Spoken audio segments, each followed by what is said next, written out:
Across the ages, legends tell of Atlantis, a lost civilization said to have vanished beneath the ocean, taking with it the knowledge of the ancient world. But what if that wisdom didn't disappear? What if it was guarded by the Knights Templar?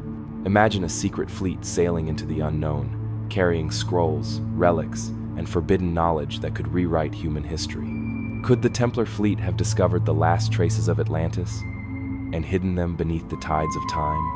Stay with us, because in this episode, we uncover the theories, voyages, and secret archives that may link the Knights Templar to the lost library of Atlantis.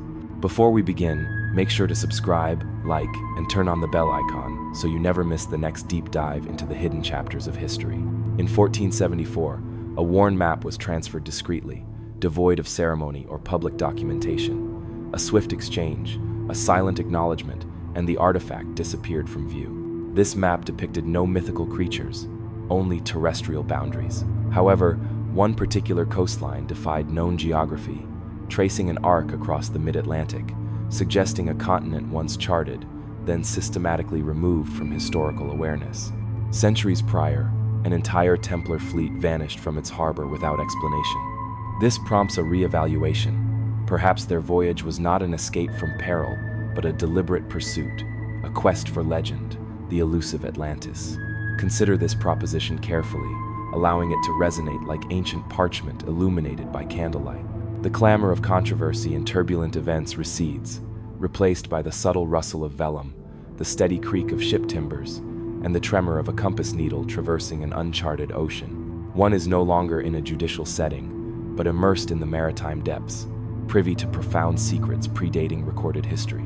For centuries, the narrative of Atlantis has persisted within the realm of conjecture, embodying elements of philosophy, aspiration, and cautionary lore. Plato provided a remarkably specific account, detailing concentric land and sea formations, a civilization founded on profound knowledge, and a cataclysmic demise that ruptured the very ocean. Mainstream historians often interpret this as an allegory, a didactic narrative presented with grandeur. However, this interpretation was not universally accepted. The Knights Templar, ostensibly tasked with safeguarding pilgrims, maintained a facade that belied their true capabilities. They commanded extensive maritime assets, fortified ports, and wealth surpassing many monarchs. Furthermore, their acquisitions during their tenure in the Holy Land included not merely treasure maps, but ancient texts and profound secrets, posing a far greater potential for disruption. Some accounts suggest they unearthed evidence of primordial knowledge beneath sacred ruins, while others speculate their true objective was something preceding Jerusalem itself. This narrative transcends romanticized notions of mermaids, mystical crystals, or utopian ideals. It delves into strategic symbolism, unexplained maritime phenomena, prescribed literature, and the compelling possibility that the Templars' engagement with Atlantis was not merely an act of faith. They may have discovered its remnants, or what survived of it, and secured it within the ocean's depths, concealed from human memory. As we prepare to delve deeper into these historical obscurities, consider subscribing to ensure you remain informed about discoveries that history has sought to conceal. Our inquiry commences not with cartographic evidence or archaeological remains, but with the reflections of a philosopher, seated beneath an olive tree, pen in hand, his gaze seemingly lost in antiquity. Plato's writings serve as the foundational genesis of the Atlantis myth, or perhaps a forgotten memory. His account, documented in the dialogues Timaeus and Critias, offers an unusually precise description for a narrative frequently dismissed as mere fable. It speaks of a magnificent island empire situated beyond the Pillars of Hercules, rich in precious metals, possessing advanced knowledge, yet ultimately brought low by its own hubris. This empire experienced a sudden cataclysm, submerging beneath the sea. Such a dramatic and concisely delivered narrative might appear almost too perfect, resembling a cautionary tale crafted to temper the arrogance prevalent among young Greek intellectuals. Yet, the level of detail is extraordinary. Descriptions of intricate canal systems, precise measurements of temples, and walls adorned with a mysterious alloy known as orichalcum. Plato asserted that this story was not his own invention. Rather, it originated from Solon, the revered lawgiver, who reportedly received the account from Egyptian priests in Sais. These priests maintained records far predating any Greek civilization. Here, the foundational assumptions begin to falter. Egyptian civilization held memory in profound reverence. They meticulously inscribed knowledge onto stone, safeguarded it within temples, and embedded it into their rituals. When these priests spoke of a lost land, swallowed by the sea 9,000 years before Solon's visit, were they recounting a legend or an actual catastrophe? If the Templars gained access to the libraries of Alexandria prior to their destruction, they might have encountered copies of these very records. And perhaps, just perhaps, they meticulously documented them. The enduring historical reality is that Plato's account persists not solely for its literary beauty, but for its inherent strangeness, too elaborate for pure fiction, too ancient for direct verification, and too persistent to be ignored. Scholars have deliberated for centuries whether Plato conceived Atlantis as a complete political allegory, or if he encountered a distorted recollection of a genuine prehistoric maritime power, potentially obliterated during a global event. The most contentious detail is the dating. Plato situated Atlantis 9,000 years before Solon, placing its demise around 11,600 BCE. This timeframe uncannily aligns with geological estimates for sudden, violent climate shifts and rising sea levels that marked the conclusion of the last ice age. This period also coincides strikingly with global deluge myths, spanning from Mesopotamia to Mesoamerica. It is here that a significant lacuna in the academic record emerges. Mainstream archaeology typically asserts that complex societies did not exist at such an early epoch. Nevertheless, mounting evidence from sites like Göbekli Tepe in Turkey, with its colossal stone pillars carved before the advent of metalworking, directly challenges this assumption. If such ancient cultures could construct temples, could they also possess advanced navigational capabilities? Could they preserve knowledge through hidden means, methods that the Templars might have inadvertently discovered during their sacred quests? There is, of course, the intriguing reference to orichalcum, a red gold metal supposedly mined in Atlantis and valued more highly than gold. Plato depicted it shimmering on temple walls and altars. For centuries, this was dismissed as poetic embellishment. However, in 2015, archaeologists recovered ingots from a 2,600-year-old shipwreck off the coast of Sicily. This alloy matches Plato's description, composed of zinc, copper, lead, and traces of other metals. While not definitive proof, it provides a compelling clue that demands closer attention. This delicate balance between myth and tangible memory is precisely what would have captivated the Templars. They were not merely passive custodians of religious scripture. They were architects, engineers, mystics, and fundamentally, seekers of knowledge. If Plato's narrative held more truth than myth, and if remnants of the Atlantean era still existed in scrolls, ruins, or whispered traditions, then the order had every conceivable motivation to pursue this trail. Some postulate that they did exactly that beneath their outward display of piety and pilgrimage, their order harbored a covert doctrine, the preservation of pre-Christian knowledge. What they discovered in the East, it is suggested, was not solely relics of Christ's passion, but echoes of something far more ancient, perhaps even records predating the Great Flood. The Templars were proficient in the use of allegory.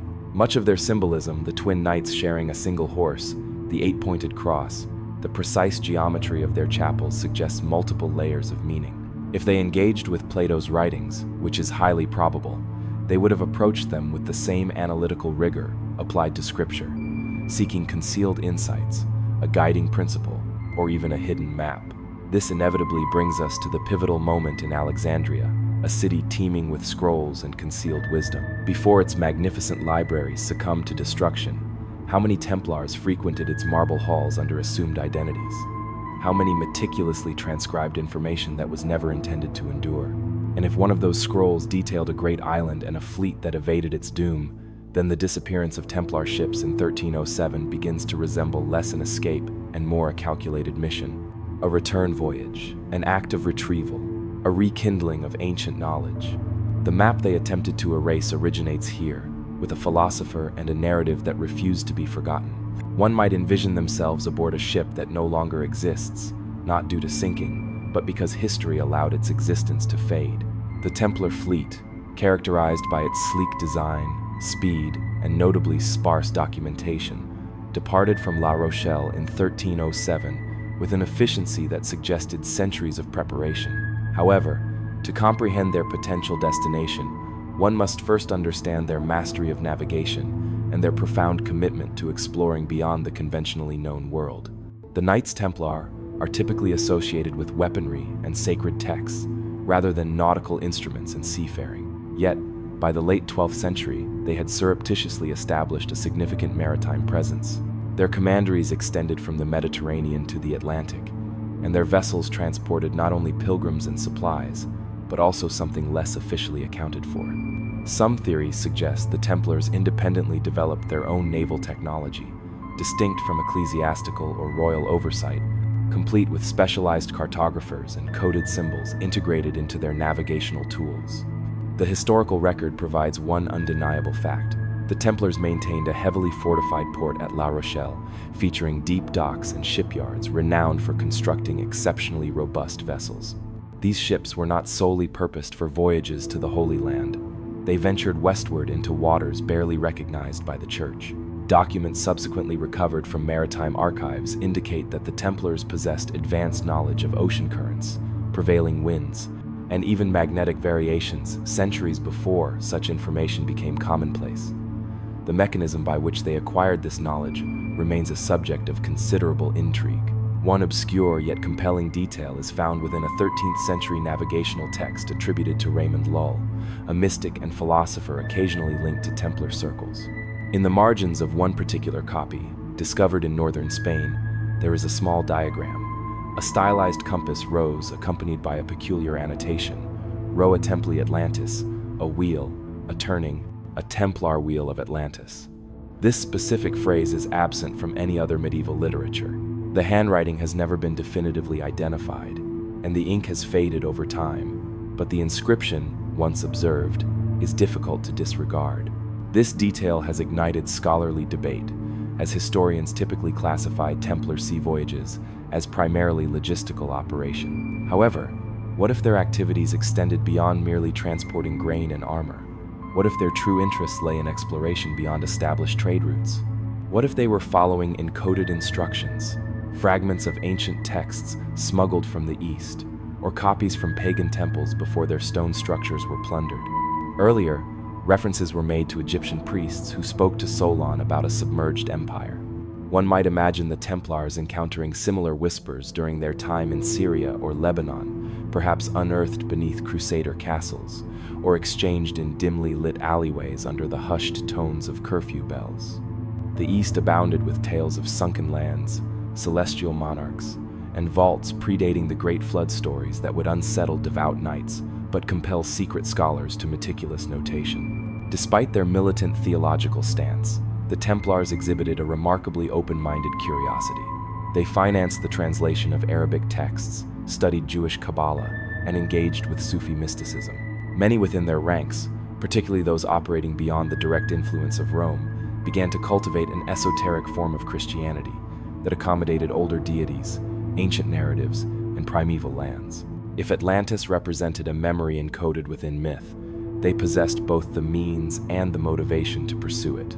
There is also the noteworthy aspect of orientation. Templar churches and chapels frequently deviated from the standard eastward alignment of most Christian edifices. Some structures aligned with solstices, others with specific stellar configurations. One particular chapel in Tomar, Portugal, has long perplexed archaeologists. Its octagonal nave, echoing the dome of the rock, also functions as a celestial map when viewed from above. The inner pillars correspond to the positions of stars as they appeared not in the 12th century, but thousands of years prior, when sea levels were significantly lower and certain island chains remained visible in the Atlantic. Is this merely coincidence, an aesthetic choice, or an encoded memory? Debates surrounding Templar navigation continue to generate academic discussion. Some scholars argue that the order simply preserved existing Roman and Islamic sailing knowledge. Others highlight their unusually precise maps, their understanding of magnetic anomalies, and the conspicuous absence of surviving ship logs. What commercial fleet would destroy its own records? What military order would conceal the very source of its power? Yet, this is precisely what the Templars reportedly did, or perhaps what was done to them. Following their suppression, most Templar documents were either incinerated, confiscated, or, more intriguingly, sealed away. The Vatican, having dismantled the order, appeared less concerned with material wealth than with enforcing silence. a silence that enveloped La Rochelle like a dense fog, broken only by distant rumors of crimson-crossed sails heading into the vast expanse of the open Atlantic. If their objective was Atlantis, they would have required more than myth. They would have needed vectors, markers, and faith, not solely in divine providence, but in ancient memory. One can almost visualize it now, a Templar navigator, akin to a priest in his own right, standing at the helm beneath a starlit night sky.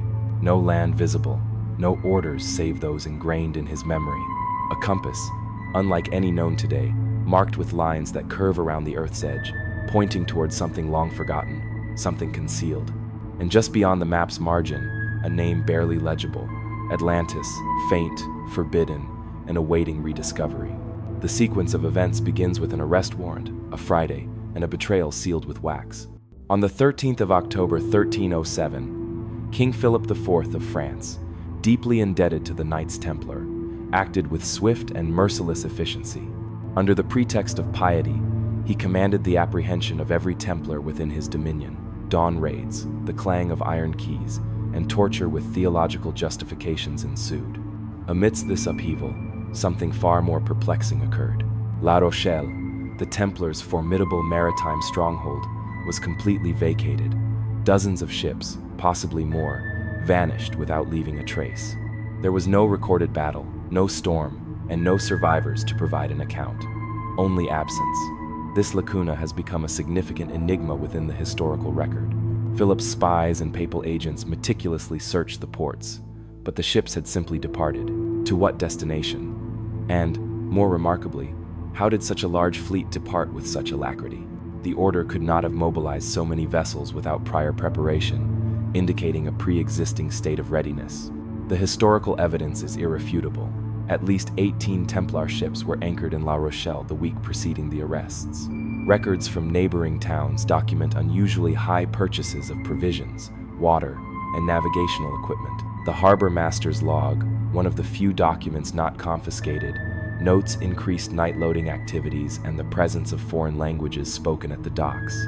What were they preparing for, if not an impending conflict? A controversial interpretation now enters the discussion, suggesting the fleet did not disperse randomly, but followed a deliberate route, one encoded within a map never intended for royal scrutiny. Scotland is frequently cited as a potential destination, as the Templars maintained allies there, and their alleged arrival in the Highlands strikingly coincides with the emergence of Masonic traditions and notable architectural advancements. However, another theory suggests a trajectory further westward. An obscure letter, dated 1320 and filed within the archives of a Genoese merchant family, describes a storm-damaged cog limping into port. The crew, whose identities were never established, spoke a blend of Old French and Portuguese. They paid with unfamiliar coinage. When questioned about their origin, they provided a single name, Les Hortes de l'Empire, which translates to the Gate of the Empire. This location is absent from any known map, but some postulate it refers to an ancient Atlantic port, now submerged or concealed, possibly the last known remnant of the Atlantean world.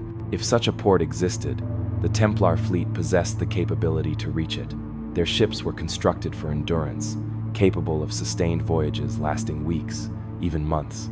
Furthermore, they were not navigating entirely in isolation. Mariners of that era recounted tales of floating lights in the far west, of land glimpsed and then lost, and of peculiar ruins visited by storm-tossed fishermen who swore they saw statues partially buried in coral. Such accounts were often dismissed as madness, until they were not. The inherent implication here is impossible to disregard. Recall Plato's description of a powerful empire beyond the Pillars of Hercules. This phrase, beyond the pillars, was long considered poetic, but for sailors, it held a literal meaning, the Strait of Gibraltar. Beyond it lay the vast, unknown Atlantic. If the Templars possessed even a fragment of a chart indicating the existence of something past those waters, they had every reason to dispatch their fleet into them, not as refugees, but as intrepid explorers. One intriguing, largely forgotten tale adds another layer of disquiet. In a letter to Pope Clement V, a Venetian priest reported that a surviving Templar knight, under duress, claimed their ships were not fleeing Rome, but fulfilling a solemn vow to the drowned empire. This assertion was dismissed as lunacy. Yet, even apparent madness can possess its own internal consistency. There is also the peculiar case of a lead-sealed chest discovered in 1776 beneath the floor of a chapel in Brittany. Inside, alongside wax-coated scrolls and a rusted astrolabe, was a wooden disc engraved with concentric rings. The scrolls were largely illegible, but one fragment remained intact, reading simply, "We go where memory sleeps," a phrase chilling in its vagueness, and perhaps unsettlingly familiar. Skeptics are quick to advocate for more conventional theories, smuggling, piracy, or strategic exile. However, none of these adequately explain the synchronized silence. For an order so thoroughly compromised by infiltration, not a single captured Templar ever divulged the fleet's destination, not even under extreme torture. This suggests either a profound lack of knowledge among the ranks or a collective belief that something sacred necessitated their silence. That sacred entity, some argue, was knowledge not the kind bound in Bibles, but the kind that whispered of celestial maps, submerged cities, and an epoch when divine beings walked among humanity. If the Templars discovered traces of such knowledge in Jerusalem, Antioch, or even within the cryptic libraries of Egypt, they may have entrusted it to the sea, not to conceal it indefinitely, but to return it judiciously, quietly, when the world was prepared to receive it. It is pertinent to consider what they might have been sailing towards. Not merely Atlantis as a geographical location, but as a vault, a repository, a pre-flood archive sealed within coral and basalt. If they believed such a repository existed, their fleet was not in flight. It was engaged in an act of delivery, preservation, and guardianship. Therefore, when one contemplates the horizon, imagine it not as an empty expanse, but as imbued with profound intent. A line of ships navigating westward through mist and myth, devoid of banners or fanfare, guided solely by a compass, a solemn vow, and the faint outline of a coastline that, by conventional understanding, should not exist.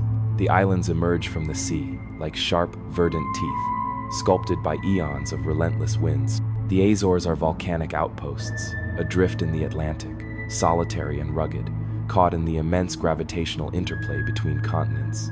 Today, they are Portuguese territory, where visitors traverse their cliffs and savor local wines. Yet, long before established political boundaries, these islands resonated with a more ancient, more enigmatic whisper. Mariners once spoke of phantom lands in this region, territories that would appear and vanish, sometimes within a single generation. Some of these accounts date back to the Templar era, inscribed in the margins of maps, not as solid landmasses, but as unresolved questions. Early cartographers depicted the Azores with inherent uncertainty. Some maps showed 9 islands, others 12. A few even included ruins, towers, or smoking peaks no longer visible today. One particularly intriguing Portuguese chart from the late 14th century marks a partially submerged, triangular island with the annotation Antiga Terros Mentos, ancient land of the dead. It is not necessary to accept this as definitive proof of Atlantis. However, the Azores are geographically situated precisely where Plato described the drowned empire. They also lie atop the mid-Atlantic ridge, a major tectonic seam where land can rise or sink with astonishing rapidity. Modern sonar technology has revealed unusual ridges, flattened plateaus, and dome-like formations on the ocean floor in the vicinity of these islands. While nothing is definitively confirmed, these are geological anomalies that, at times, resonate more profoundly than conclusive evidence. The Templars, lacking the concept of plate tectonics, were nonetheless adept at recognizing patterns. If they reached the Azores, whether by deliberate intent or chance, they would have discovered more than mere fish and cliffs. They may have encountered remnants of something lost: coral, encrusted foundations, stones clearly not shaped by volcanic activity, or walls curved, as if designed for acoustic properties rather than defensive purposes. The historical fact is this: the Azores were not officially discovered by Europeans until the 15th century, when Portuguese sailors encountered them. Nevertheless, in 2013, archaeologists located a carved stone structure submerged off the coast of Terceira Island. It resembled a pyramid, composed not of ash or volcanic debris, but of basalt blocks, cut and positioned with evident intention. No mainstream institution has yet formally declared it artificial, but its distinctive shape and the enduring mystery persist. A controversial interpretation stems from the 16th century chronicler Gaspar Frutuoso, who described ruins and peculiar altars on several of the islands long before the arrival of Christianity. He claimed that local inhabitants spoke of voices emanating from beneath the water and of dreams shared among strangers who had never met. These accounts were naturally dismissed as folklore. However, one must recall that the Templars frequently encoded their knowledge within dreams, symbols, and silence. A submerged site exhibiting such phenomena might have resonated profoundly with them. The inherent implication is subtle yet firm. Consider the fleet that vanished from La Rochelle. A westward trajectory would have led directly through the Azores. These islands could have served as a crucial waypoint, a place to anchor, rest, and detect indications of a larger, submerged structure nearby. If they possessed ancient maps, even fragmented ones, the Azores might have appeared as specific coordinates, an oceanic enigma awaiting resolution. There is also the curious letter written in 1682 by a Jesuit missionary stationed in the region. In it, he recounts a series of stone slabs covered in carvings resembling Phoenician or Berber script that had been recovered by local fishermen. These stones were subsequently dismissed by the church and disappeared shortly thereafter. Some speculate they were transported to the Vatican, while others claim a clandestine Templar order continues to guard them. Regardless of the veracity of these rumors, it is evident that someone desired their oblivion. This leads to the open question: why did so many ancient cultures situate mythic islands in this particular oceanic expanse? The Irish spoke of High Brazil, the Spanish of Antillia. Arab maps included mysterious Atlantic archipelagos marked with serpents and flames. Were these all products of imagination, or distant memories, a collective cultural echo of a place now submerged, fractured into scattered peaks, the last remnants of Atlantis? The Templars, if they traversed this region, may have left no discernible trace, or perhaps they left everything, but buried too deeply for easy discovery. Some argue the order never truly disappeared. It merely went silent, adapted, and patiently waited, much like these islands themselves. Today, seismic monitors track the slow, rhythmic pulse of the Azores. The land continues to shift, the ocean to change. Every few decades, a new anomaly is detected, typically dismissed: a structure, a sonar blip, a geological formation that defies explanation. Yet, no one dares to investigate too deeply. For what if it is not merely a ruin, but a lock? The Azores serve as a stark reminder that land can vanish and still leave indelible imprints. The relentless waves cannot obliterate fundamental geometry.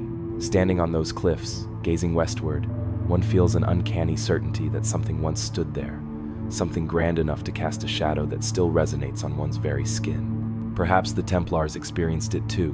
The map was etched onto gazelle skin, its ink now faded to a subdued rust tone. The year was 1513, and the cartographer was an Ottoman admiral named Piri Reis. His map, in its surviving fragments, depicts a mosaic of coastlines: Europe, Africa, and Brazil. However, a particular curve, rendered with calm precision, possesses no logical place within 16th century cartography. It appears to delineate the northern edge of Antarctica, centuries before the continent was officially sighted, and notably, without its ice cover. This detail is profound. A 16th century map portraying a landmass that was not discovered until 1820, depicted in a manner that suggests it was once green, not perpetually white. No polar caps, no glacial sheath, just exposed land. To further complicate matters, Piri Reis did not attribute this detail to divine revelation or personal vision. He explicitly cited 20 distinct sources. Some were Arabic charts, while others, he claimed, originated from maps salvaged from the hands of the Franks. In Ottoman parlance, Franks typically referred to Europeans, often Spaniards or Italians. However, occasionally, particularly among seasoned sea captains, it denoted those who preceded all others, the Knights Templar. The historical record confirms that Piri Reis explicitly stated in his marginal notes that some of his source charts were exceptionally ancient, so archaic in fact, that he himself did not fully comprehend the systems employed for measuring distance or orientation. They appeared to utilize a form of trigonometric plotting not characteristic of Islamic or Christian map-making of his era. And then there is another obscure detail. The Piri Reis map displays a section of South America in uncanny alignment with Africa, consistent with the continental drift model, which was only confirmed in the 20th century. The map even accounts for the Earth's curvature, as if its original creator understood that the planet was not merely spherical, but slightly oblate at the poles. This is where the trail transitions into speculation, though not without precedent. The Templars maintained extensive interactions with Islamic scholars during their time in the Holy Land. It is well documented that they admired and occasionally acquired scientific instruments, star charts, and mathematical treatises largely unavailable in Europe. If they preserved any fragment of an even older world map, perhaps one traced from Atlantean or antediluvian records, such a chart could have disseminated through clandestine channels, surviving purges and papal condemnations, eventually reaching a drawer in Istanbul, awaiting Piri Reis's discovery. A controversial interpretation, gaining traction among alternative historians, suggests that the missing portions of the Templar Fleet transported not just personnel and gold, but profound memories. Maps derived from ruins, underwater surveys, and oral knowledge accumulated from civilizations long forgotten. If even one of these vessels reached the Americas, or perhaps another ancient waypoint, it could have carried evidence that quietly, without fanfare, reshaped the understanding of the world. The underlying implication is subtle yet clear. Recall the concept of Templars encountering ancient knowledge in Alexandria or the East. If they copied records of an older world, charts of coastlines predating the Great Flood, or of structures now submerged, they would have considered such data sacred, a trust to be safeguarded, not publicly displayed. There is another intriguing anomaly. In the lower margins of the Piri Reis map, a scribbled note describes a mountain chain visible from the coast whose peaks never lose their sharpness. Modern glaciologists were initially perplexed. It has since been determined that such a mountain range exists in Antarctica, the Queen Maud Range, but it is now entirely buried beneath ice. If the map depicts it, the implication is unsettling. Someone observed that land when it was still ice-free. This leads to the open question: who possessed such a vantage point? No known civilization in the last 12,000 years possessed the technology to chart Antarctica's coastline without the aid of satellites or sonar. Yet, there it is, on gazelle skin, confronting us. Skeptics, naturally, dismiss this as mere coincidence, flights of imagination, or an artifact of cartographic interpretation. However, maps do not dream, ink does not hallucinate. Someone depicted what was observed. The question is not whether it was real, but when. The Templars, trained in profound secrecy, may have carried fragments of something ancient, remnants of a world preceding our own. They did not need to comprehend every single piece of information. Their primary directive was to protect it, and perhaps to transmit it. The Piri Reis map represents a sliver of this continuity, a whisper from a forgotten archive. A line drawn with specific intent, curving not towards modernity, but towards memory, towards an era when the world was fundamentally different, when Atlantis might still have cast its formidable shadow over the Atlantic. And the map itself was never intended to alter history. It was intended to survive it. One does not anticipate discovering roadways beneath the ocean. Yet, off the coast of Bimini in the Bahamas, they manifest straight lines of stone, subtly curving, as if intentionally designed rather than shaped by tidal forces. The water is warm and shallow, and when illuminated by direct sunlight, the forms become unmistakably clear walls, platforms, slabs arranged in a discernible sequence. This is one of the Atlantic's most enduring enigmas. Divers first encountered what is now known as the Bimini Road in 1968.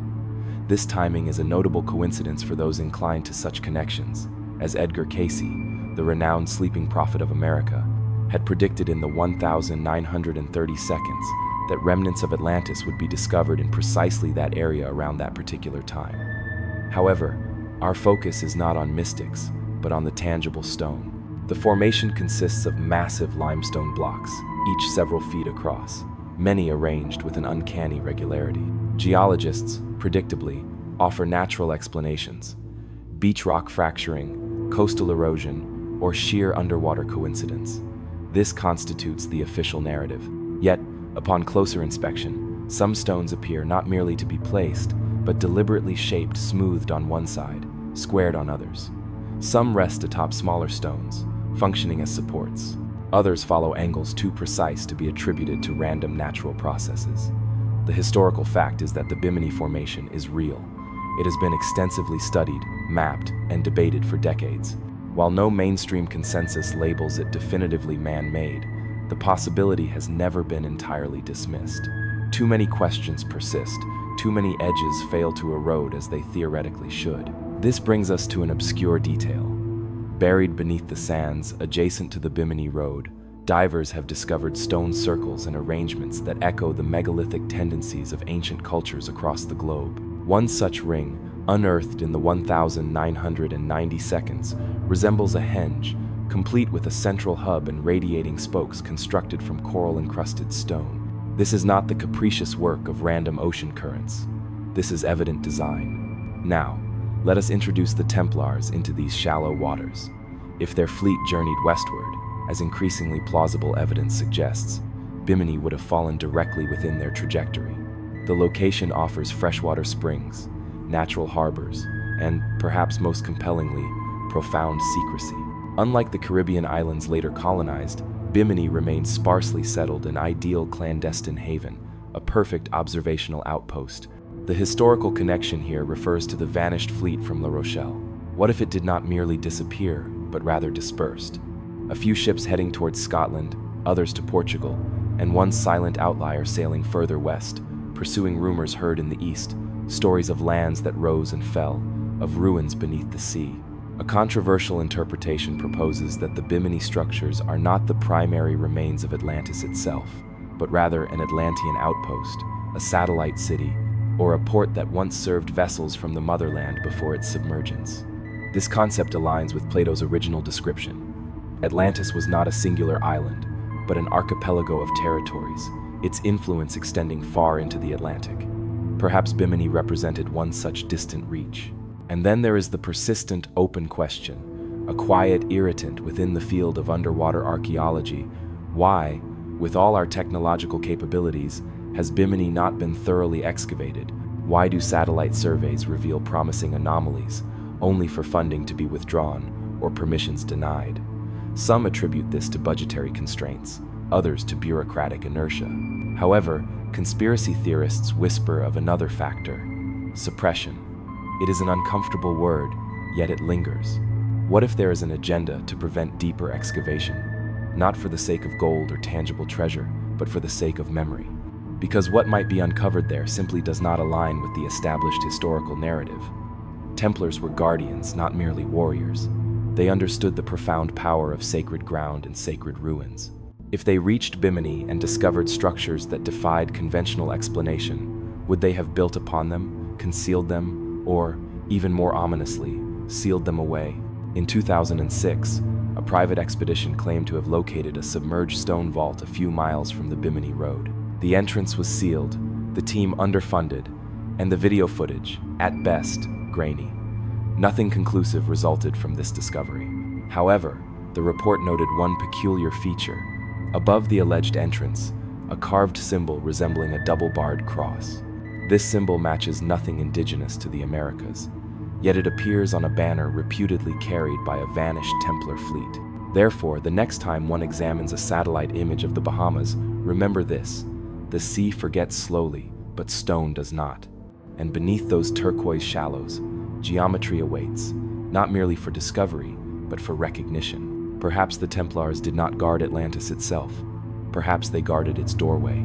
They appeared in hushed tones, not heralded by caravans or packed in crates, but as intriguing pages in obscure sections of private libraries.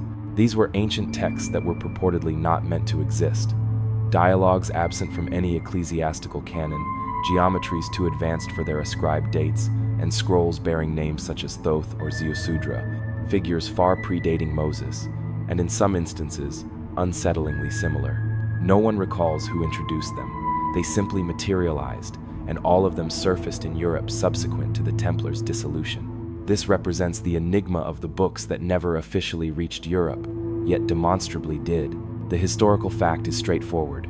In the decades following the suppression of the Templar Order, a sudden proliferation of esoteric manuscripts, mathematical treatises, and apocryphal gospels began circulating among scholars, particularly in southern France, Portugal, and the Italian states. These works included fragments of Pythagorean texts, believed lost since antiquity, early copies of the Book of Enoch, and peculiar cosmologies not rooted in Christian or Islamic thought. No official convoy transported them, No surviving ledger accounts for their acquisition. Yet, there they were, multiplying in the clandestine corners of monasteries and private collections, frequently incinerated and rarely catalogued. The obscure detail lies within the notes of a 15th century scribe in Toledo, who lamented copying a book of origins, translated from a source language he could not identify. The text spoke of cities existing before the stars were fixed, of individuals who traversed the Western Ocean in days, and of a vault interred beneath salt. The scribe swore he had discovered it in a Templar crypt beneath a former commandery, naming the manuscript Liber Atlantis. It was destroyed in a fire a decade later, a suspiciously convenient outcome. Some historians argue that this sudden surge in manuscript circulation was simply attributable to improved trade relations with the East. However, a controversial interpretation posits that the Templars, prior to their suppression, functioned as conduits for knowledge, meticulously retrieving, translating, and preserving ancient texts discovered in Jerusalem, Antioch, and Alexandria. With access to ruins untouched by Roman or Byzantine hands, they may have stumbled upon archives unseen by other Europeans for over a millennium. Here, the connection to Bimini becomes relevant. If there existed a vault, an Atlantean library, or even a fragment of one, then the Templars might have preserved their discoveries by copying them, distributing them in segments, and camouflaging them among other manuscripts. Perhaps what we now categorize as Hermeticism, alchemy, or Gnostic Gospels is merely the residual trace of a far older knowledge base, fragmented, filtered, and anonymized. However, an open question arises that perturbs scholars. Why did so many of these works contain uncannily consistent cosmologies, hierarchies of consciousness, references to cyclical floods, and stellar maps that are only coherent when plotted from southern hemispheres or oceanic vantage points? Were they drawing from a shared tradition or from a singular origin point? The Vatican undoubtedly observed this phenomenon. Several of these texts were declared heretical within months of their discovery. Some were burned, others vanished into the Index Librorum Prohibitorum, and a few were inadvertently misfiled within the secret archives, where they remain sealed, assuming their continued existence. Still, anomalies persist. The Voynich manuscript, for example, a perplexing volume filled with botanical illustrations, undecipherable language, and what appear to be astronomical charts. Some researchers now believe its vellum dates back to the early 15th century, but its content remains unclassifiable. No known cipher decrypts it, no culture claims it. One theory suggests it is not encrypted at all, but rather transcribed in a forgotten language, a primordial tongue erased by the passage of time or by inundation. It would be characteristic of the Templars, would it not, to preserve something that cannot be readily interpreted, to carry a seed they themselves could not cultivate, trusting that, someday, someone would comprehend it. Perhaps they did not fear the knowledge itself, but rather the repercussions of its misuse. And perhaps they were not concealing it from monarchs and pontiffs, but from humanity itself. For some knowledge does not endure gracefully. Some truths, when exposed to daylight, blind rather than illuminate. If one were safeguarding the last remaining texts of a submerged empire, would one not disseminate them like ashes, placing fragments into secure hands centuries apart? And would one not erase one's own name from the cover to ensure no trail could be followed? This, perhaps, is the Templars' greatest deception. Not that they concealed a library, but that they persuaded the world it had never been opened, that the books which never officially reached Europe were never intended to be recognized as books at all. They were warnings. The Nile does not relinquish its memory. It conveys sediment, historical recollection, and secrets interred in its silt. Long before the Roman Empire, before the time of Moses, even before the pyramids rose in their stark defiance of time, Egypt had already evolved into a civilization profoundly preoccupied with its own antecedents. The pharaohs spoke of Zep-Tepi, the first time, a golden age when deities governed, knowledge flowed freely, and the land experienced no conflict. However, this epoch concluded abruptly and violently, and Egypt, a culture deeply rooted in cyclical patterns, submerged this narrative beneath 1,000 layers of myth. The historical fact is as follows. In the 6th century BCE, the Greek lawmaker Solon visited Egypt and was received by priests in the city of Sais. There, in hushed tones beneath temple columns far older than Athens itself, they imparted to him a story of a formidable island beyond the Pillars of Hercules, a civilization possessing advanced maritime capabilities, immense wealth, and a pride that ultimately incurred divine retribution. They described its catastrophic destruction in a single day and night. Solon returned deeply affected, but never personally documented the tale. His descendant Plato eventually did, thus introducing Atlantis into the Western consciousness. Most readers approach Plato's account as pure invention, yet few contemplate its source: Egyptian priests, not poets or dramatists, but archivists of a nation that had already endured millennia. A culture so deeply committed to memory does not disseminate fantasy without purpose. An obscure detail further complicates this understanding. A lesser-known stele from the Edfu temple complex, often referred to as the Edfu building texts, describes an event that scholars have long debated. It speaks of a primordial island of the egg, inhabited by divine beings who safeguarded sacred knowledge. This island, the texts assert, was overcome by surging waters, and its temples shattered. The survivors, guided by these divine builders, dispersed and established civilization elsewhere. Mainstream Egyptology largely disregards this passage, treating it as a cosmogonic metaphor. However, the phrasing is too precise, the sequence too linear, and the sense of grief too palpable. It reads less like mythology and more like a historical recollection. The connection to those forbidden texts is immediate.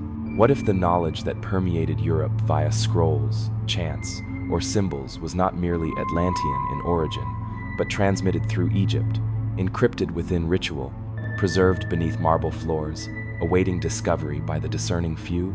If the Templars gained access to Egyptian sanctuaries, or to scrolls clandestinely removed during Alexandria's silent decline, they may have uncovered more than they anticipated. This leads to a controversial interpretation. Some Templar chroniclers, through allegory, reference the eye that sees beneath the water and the city where the stars fell low. These phrases appear in marginalia, carved into stone within Templar chapels, and even subtly embedded in stained glass. Were they poetic constructs, or veiled references to Egyptian accounts of a submerged homeland? It is well established that the Templars were captivated by Egyptian architecture. Their circular churches, such as the renowned Temple Church in London, mirror the sacred geometry of Egyptian and Byzantine sites far more closely than standard Gothic design. The measurements, the alignments, the axial symbolism all hint at an older, deeper influence. Furthermore, persistent rumors suggest that select Templar circles, particularly those stationed in the Levant, consulted with Coptic Christian mystics who claimed direct lineage from pre-Christian Egyptian priesthoods.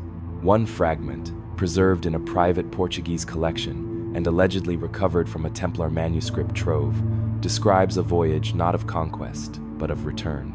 It details a journey to the far waters where the land once sang, and of entering the memory of the gods where the sun sleeps beneath the sea. Poetic, yes, but profoundly layered. These are not the expressions of conquerors. They are the confessions of caretakers, of individuals who believed they were preserving a narrative that the world had diligently sought to forget. The open question that troubles Egyptology, and now ourselves, is this: why do so many of Egypt's most ancient texts yearn for something lost, not merely spiritually, but physically?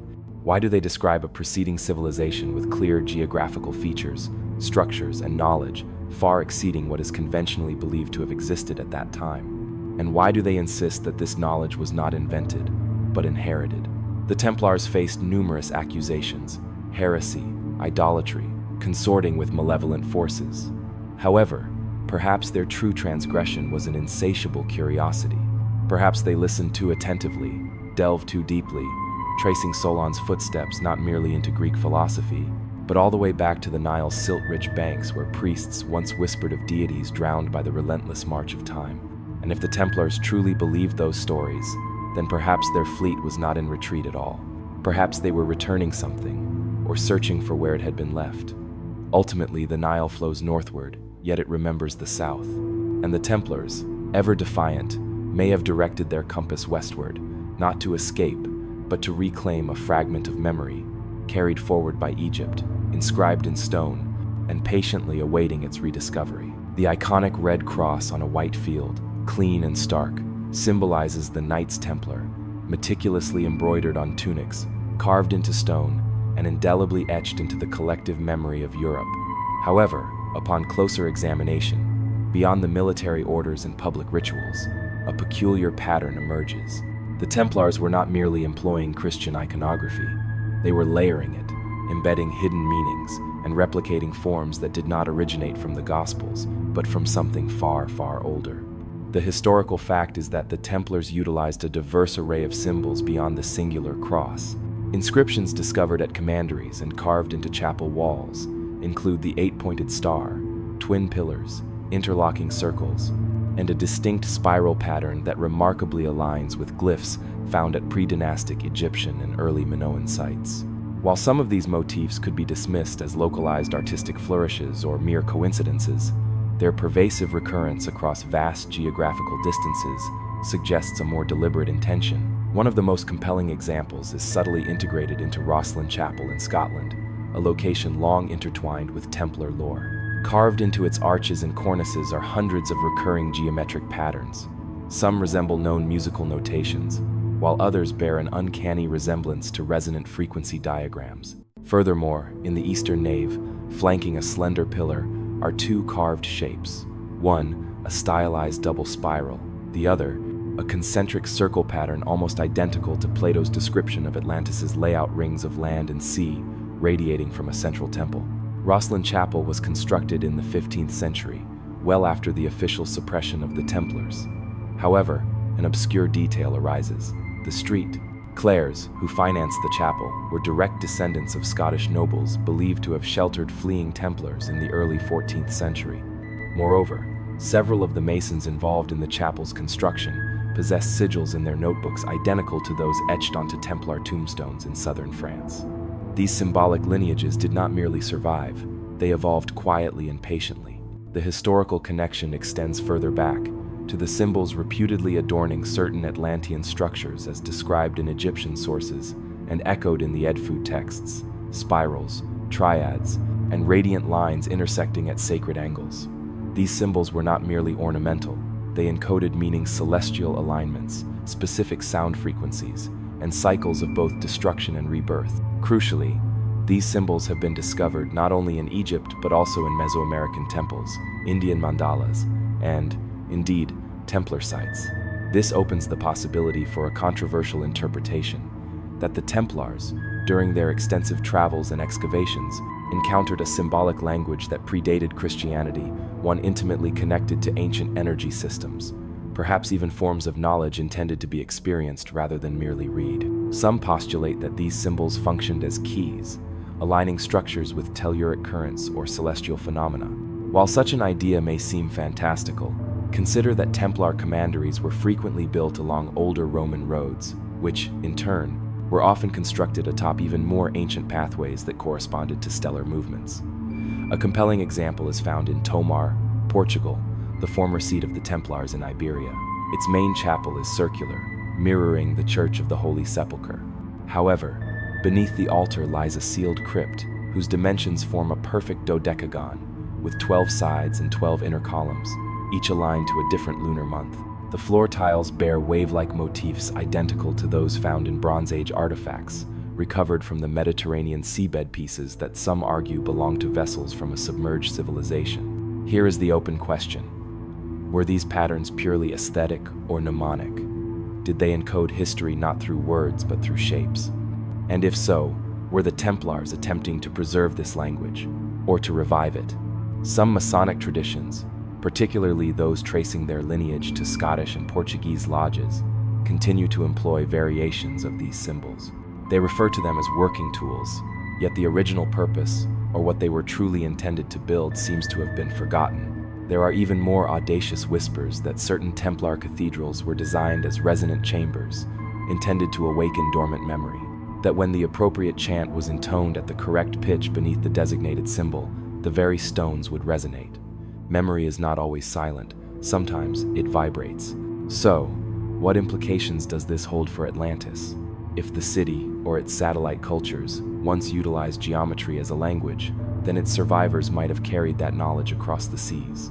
Egypt preserved a portion, the Minoans did likewise. And if the Templars uncovered fragments of this language beneath the Temple Mount or within texts concealed in Alexandria's ruins, then their symbols were not merely devotional, They were cartographic, not maps of terrain, but of profound understanding. Not everyone within the order would have been privy to such insights.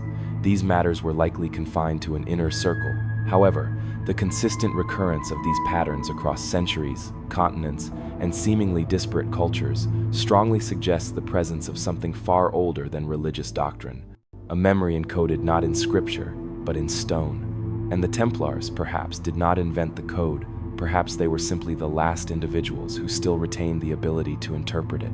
They termed it the Pillars of Hercules, a poetic flourish, certainly, but also a formidable admonition. The two promontories at the entrance to the Mediterranean, Gibraltar to the north and Jebel Musa to the south, stood as ancient sentinels. Beyond them lay the Atlantic, a swirling expanse of enigma and silence. For centuries, this strait was perceived as the world's terminus, the boundary between the known and the unfathomable. Then, an assertion emerged that it could be traversed, not in defiance, but in fulfillment of a prophecy. The historical fact is as delicate as ink on vellum. In the mid-12th century, a manuscript titled De Porta Occidentalis, on the Western Gate, appeared in southern France. Its author remains unknown, and the surviving copy is fragmentary. Yet, within its pages lies a striking passage. When the lion is cast down and the black sun rises, the guardians shall return to the drowned threshold. For from beyond the pillars, the knowledge once lost shall surface anew. The imagery is cryptic, but the implication is unmistakable. A return to something submerged, a journey through the Gate of Hercules, and a retrieval of knowledge buried by water and time. The manuscript remained largely unnoticed in a Cistercian abbey until the late 1200s, when it was copied twice by scribes associated with a nearby Templar preceptory. One of these copies vanished. The other eventually entered the private collection of a Portuguese nobleman with strong ties to the order. Its current location is unknown. The obscure detail is this. Embedded in the margins of one of the surviving folios is a minuscule drawing, more symbol than illustration, two towers flanking a disc. Within the disc, a spiral, below it waves. To most, it would appear as a mere odd doodle. However, for those acquainted with Templar and Atlantean symbology, it powerfully conveys meaning. The pillars, the sunken vortex, the path beyond. Some interpret it as a lost port, a gateway to an ancient world, the Western Gate. And here is where the narrative gracefully converges. Recall the fleet from La Rochelle and the Templar compass. What if the voyages westward were not merely escape routes, but acts of ritualistic fulfillment, not merely strategic, but prophetic? A controversial interpretation, gaining currency among fringe historians, suggests that the Templars adhered to a cyclical timeline in which knowledge periodically re-emerges only to be submerged once more, and that the role of the initiated was not to preserve the entire world, but specifically its memory. The Western Gate, within this perspective, was not solely a physical passage. It was a specific moment in time, a threshold between epochs, and the Templars may have believed they had reached it. There is a small, moss-covered, largely forgotten chapel in western Portugal whose foundation stones bear the inscription, Expectamus ad portum raitum, we await the return at the gate. Constructed in the 1,310 seconds immediately following the suppression of the order, no records explain its commission. No town surrounds it. It simply stands, facing due west. An open question continues to resonate through certain clandestine archives. Was the Templar Fleet transporting relics or specific instructions? Not merely maps to islands, but timetables for rituals, signs to anticipate, and a gateway to traverse when the stars aligned. Could the drowned threshold referenced in the prophecy be literal? And could someone have, in fact, returned? In 1627, an English captain returning from the Caribbean reported encountering a peculiar monument on a remote island, an obelisk carved with what he termed heathen script. He sketched it in his journal, but subsequently lost his notes in a storm. However, one phrase remained etched in his memory: "They shall guard the gate until the stars forget their names." He presumed it to be indigenous poetry, yet the phrasing does not align with local traditions, and some now believe the obelisk may have marked one of several waypoints Atlantean, or otherwise intended for use by those who comprehended the deeper system. This brings us to the historical connection. Templar symbols were not static. They evolved, migrated, and were carried from chapel to chapel like a torchlight amidst a storm. If the prophecy of the Western Gate was genuine, written, copied, whispered, then it may have influenced not only the direction of the fleet, but the very purpose of the Order's continued existence. Guardians of knowledge, keepers of a submerged memory, neither missionaries nor crusaders, but cartographers of the forgotten. And if the Western Gate truly exists, it is not simply a geographical location on a map. It is a narrative awaiting recognition, a doorway visible only to those who possess the wisdom to follow the correct celestial alignments. There exists an island where excavations encounter seemingly bottomless shafts, where money pits relentlessly consume fortunes, and where every attempt to dig deeper culminates in failure, each failure further fueling the legend. This is Oak Island, a rugged patch of land off the coast of Nova Scotia, riddled with booby-trapped shafts, peculiar stone markers, and cryptic-coded tablets.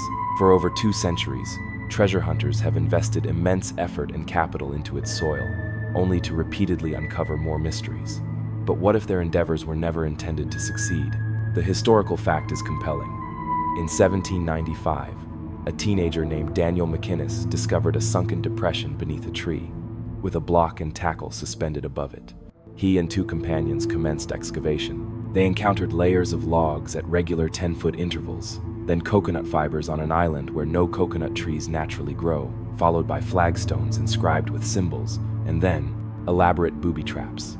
Every subsequent attempt to dig deeper resulted in sudden inundations from subterranean channels, as if something actively resisted being reached. Over the centuries, professional engineers, drilling teams, and millionaires joined the quest. Artifacts emerged, fragments of parchment, links of gold chain, and even stones etched with codes. Yet, no definitive treasure, only successive layers of puzzles and meticulously designed sabotage.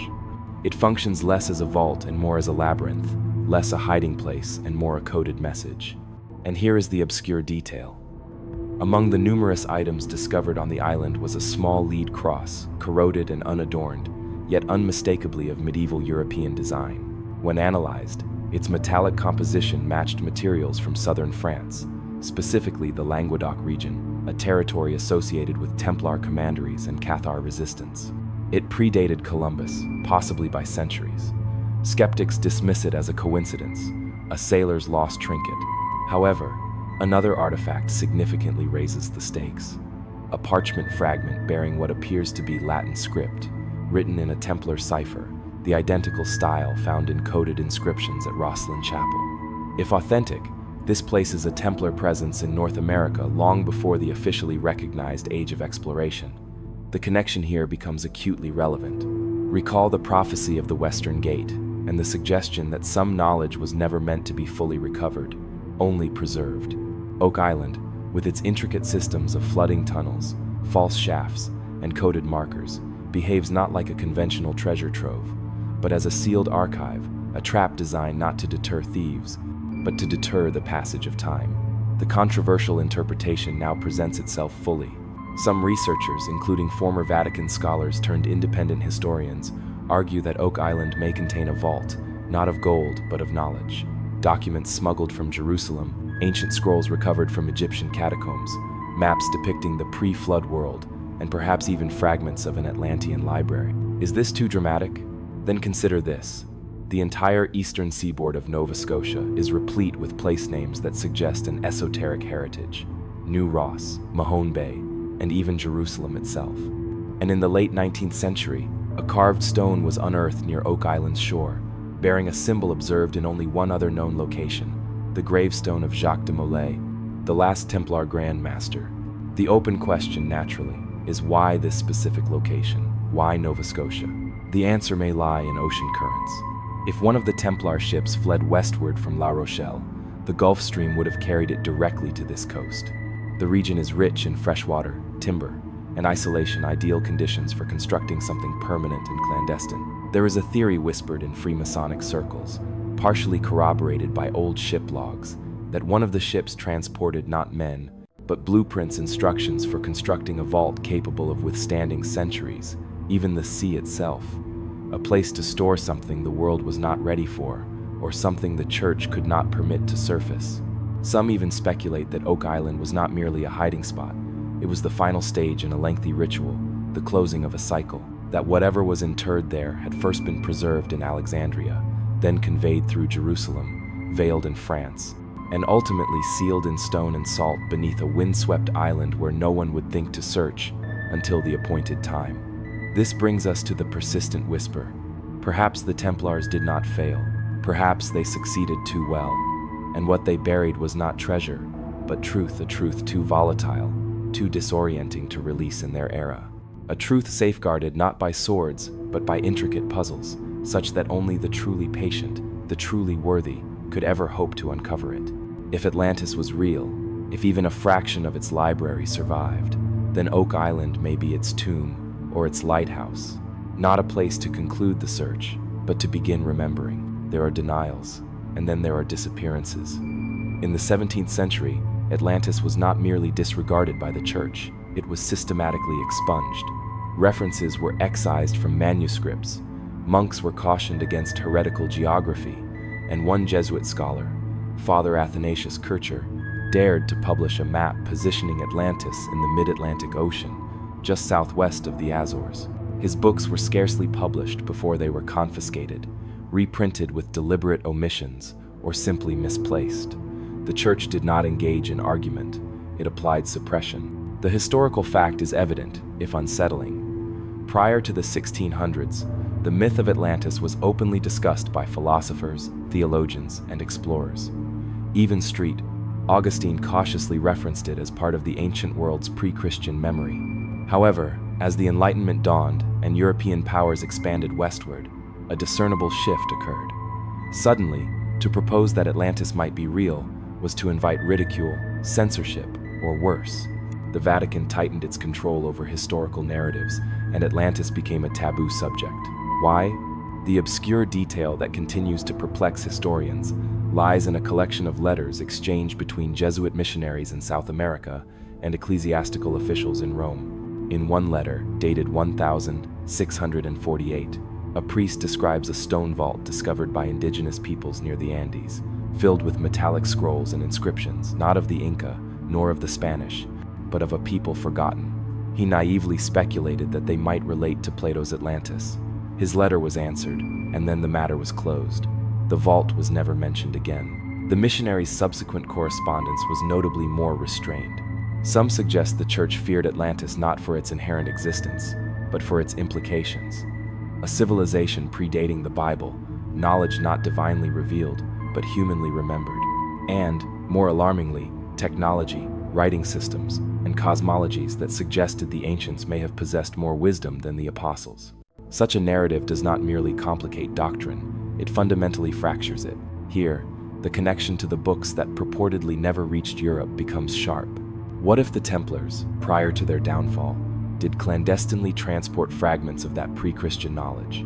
What if they discovered texts, blueprints, or astronomical data that contradicted Genesis, not metaphorically, but scientifically?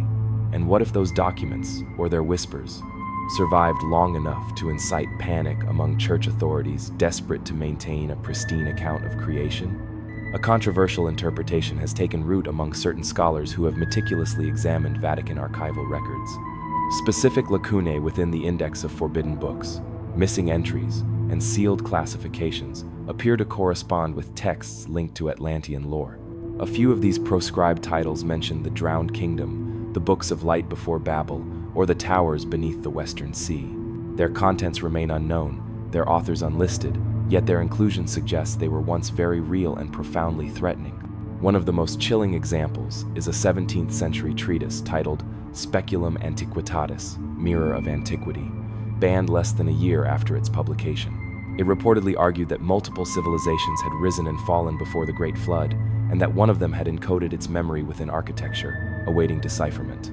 The church seized all known copies. Only a few handwritten excerpts survive, buried in private collections. One phrase stands out. They feared not death, for they had already died once beneath the waves. The open question persists like lingering incense. What did the church genuinely fear? That Atlantis would be found? Or that someone would prove it had already been found centuries ago and then deliberately reinterred? That the Templars had witnessed it, explored its remnants, copied its knowledge, and then subtly retreated into history, carrying truths that could shake empires. Consider the timing once more. The suppression of the Templars in 1307, the emergence of forbidden texts a century later, and the abrupt silence on Atlantis by the 1600s. This is not a mere chain of events. It is a tightening noose around a secret that refused to be drowned. Some speculate that a faction within the Vatican continues to monitor the Atlantic, tracking rumors, funding clandestine underwater geological surveys, and intercepting data. That there are archives so covert that even cardinals require special clearance archives that speak of actual ruins, not mere myths, of stone, not legend. And so the Church, in its wisdom or its fear, chose silence, not out of ignorance, but out of strategic intent. Because if Atlantis were ever confirmed, not as a utopian ideal, but as a tangible repository, then the very foundations of faith would fracture. Not because God would be disproven, but because humanity's memory would become too vast to control. Perhaps the Templars understood this. Perhaps that is why they constructed vaults. Perhaps that is why the Church now guards empty shelves where certain books once resided, marked simply removed for reconsideration. They labeled him mad, or chosen, or both. Christopher Columbus claimed to hear voices, soft yet persistent, guiding him westward to what he believed was India. However, his journals recount a different narrative, one not solely focused on spices and silk, but on ancient lands that once existed, and perhaps still did. Lands described in peculiar letters, sketched on crumbling maps, and whispered by individuals who bore no formal titles, but safeguarded profound truths. Some now postulate that Columbus was not a discoverer, but rather a follower, navigating in the wake of something far older, something distinctly Templar. The historical fact is that Columbus possessed maps not only the standard charts of Portuguese or Genoese design, but also older, less refined ones. A letter from 1474 by Paolo dal Pozzo Toscanelli, an Italian cosmographer known for his unconventional geographical theories, outlined a vision of lands west of Europe based on mysterious sources. Columbus obsessively referenced this letter, but he also alluded to ancient navigators and those who came before, even once mentioning ships that passed beyond the gates and returned never. Then there is the obscure detail. In 1498, during his third voyage, Columbus penned a private letter to the Spanish crown describing the Earth not as a perfect sphere, but as possessing a bulge near the western Atlantic. He believed this protuberance was sacred, and that atop it resided the terrestrial paradise, a place described by ancient writers. He was not merely speaking of geography, he was speaking of memory. From where did he derive this idea? Some point to his time in Portugal, where he married into a noble family rumored to have Templar connections. His wife, Filipa Moniz Perestrello, was the daughter of a Knight of Santiago, a military order considered a direct successor to the Templars. Through this association, Columbus likely gained access to rare maps and logbooks. Some of these, according to records later seized by the Inquisition, included references to Isla Antilia, the Seven Cities, and an unnamed landmass situated far to the west of the Azores. The historical connection is potent and immediate. Consider the lost Templar Fleet, perhaps sailing westward from La Rochelle in 1307. Could their journey, unknown to monarchs and unrecorded in official histories, have left behind faint traces, clandestine anchorages, or silent ruins? If Columbus followed these subtle clues, he may have been retracing a pilgrimage rather than charting an entirely new path. The controversial interpretation is bold yet not unfounded. Several researchers have observed that Columbus's chosen routes did not align with the most logical paths for reaching Asia. Instead, they mirrored ancient sailing directions preserved in medieval documents attributed to the Order of Christ, Portugal's post-Templar successor. Some of these instructions referenced magnetic anomalies, ocean currents, and mid-ocean waypoints that should not have been known in 1492, but make considerable sense if informed by centuries of Atlantic exploration. Even the symbols on Columbus's sails raise questions. The red cross he flew, a Greek cross on a white field, is nearly identical to one employed by the Knights Templar. Officially, it signified royal Spanish backing. However, in his personal letters, Columbus referred to his mission as a divine appointment, a reclamation of forgotten land, implying retrieval rather than mere conquest. And then there is the open question: what did Columbus discover that he chose not to share? His logs contain numerous redactions, missing pages, and abrupt changes in narrative. At one point, he writes of a great light beneath the sea, observed at twilight, followed by days of silence. At another, He describes stones not shaped by nature and men who speak of ruins where none dwell. These entries are never elaborated upon. Some scholars suggest they were censored. Others believe he was explicitly warned to remain silent. Rumors persist that Columbus's fourth voyage, his most desperate and enigmatic, was not fundamentally about trade routes, that he had heard whispers of a site further west, where temples lay submerged beneath the sea. The voyage concluded in shipwreck, illness, and scandal. He died largely forgotten, yet still insisted he had not discovered anything new, but had merely rediscovered something. And perhaps he had. If the Templars reached Atlantis, or a fragment of it, then Columbus may have glimpsed its shadow. Not the resplendent towers of legend, but remnants-shaped stones beneath coral, anomalous lights in deep waters, and tales on the lips of islanders whose ancestors remembered what Europe had forgotten. The church canonized his discovery. Monarchs financed statues. But what if Columbus's true purpose, his whispered instructions, were older than Spain, older than Christendom? What if he was not an individual pursuing a dream, but fulfilling a carefully laid plan, a heretical navigator guided not by chance, but by an ancient memory? It should not be there. That is the initial thought that arises upon its sighting. Deep within the Amazonian jungle, far removed from established roads or conventional logic, rests a stone, partially obscured by moss, weathered, weighty, carved, and unmistakably anomalous. For across its surface, smoothed by centuries of rain and profound silence, is a cross not the type displayed by modern missionaries or colonial flags, but the equal-armed, flared cross characteristic of the Knights Templar. Chiseled with deliberate care and clear intent, the stone was discovered in the 1980 by a group of Brazilian hikers exploring the interior of the state of Minas Gerais. Initially, it was dismissed as a mere curiosity. Subsequently, archaeologists arrived, offering varied verdicts. Some declared it a hoax, others refrained from comment, and a few, discreetly, away from public view, admitted their lack of explanation. This is because the carving style matched 13th century European techniques.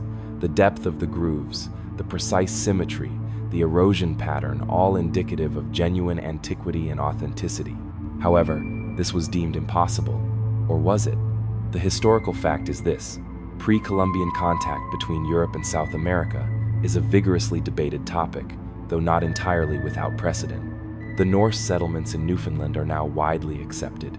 Phoenician coins have been unearthed in unexpected locations, and the caravels of early Portuguese exploration bore symbols and carried sailors connected to orders that predated their monarchs.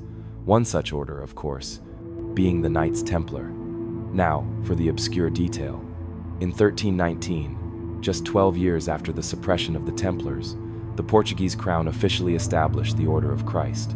Many former Templars quietly transitioned into its ranks, bringing their knowledge, ships, and symbols with them.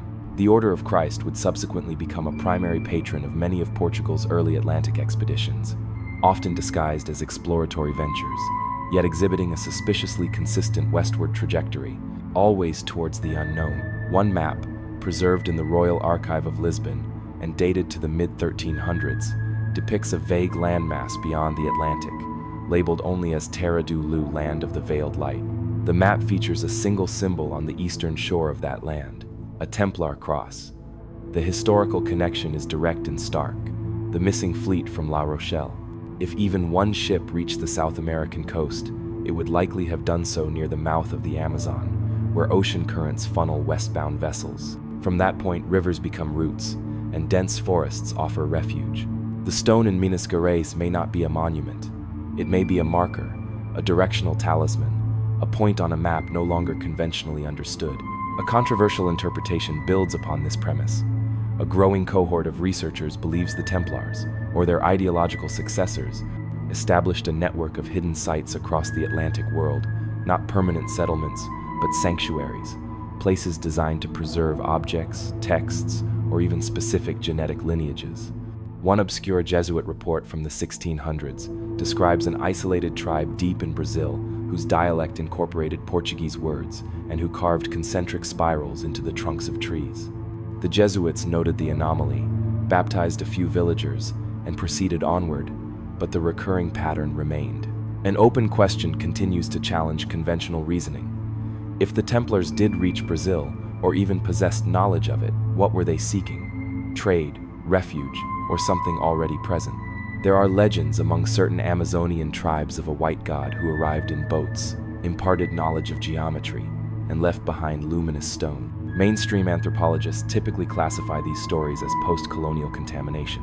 However, some of these oral traditions predate European contact, and the descriptions rings of water, temples of red stone, a city engulfed by vines sound less like fantasy and more like a collective memory, passed down with the precision of myth. The stone in Brazil remains silent. No inscriptions, no date, only a cross, proud and unadorned. Yet it requires no plaque. Its presence speaks volumes. It indicates that someone was here, someone who was not supposed to be, someone who carved not for conversion, but for signaling, perhaps to others, perhaps to us. And if that is true, then the jungles may still conceal more than just trees. They may hold stories, evidence, a trail of breadcrumbs from a fleet that vanished not into legend, but into the dense canopy. And perhaps, just perhaps, the Templars did not sail to Atlantis, but from it. This is the kind of gospel one is not typically meant to encounter.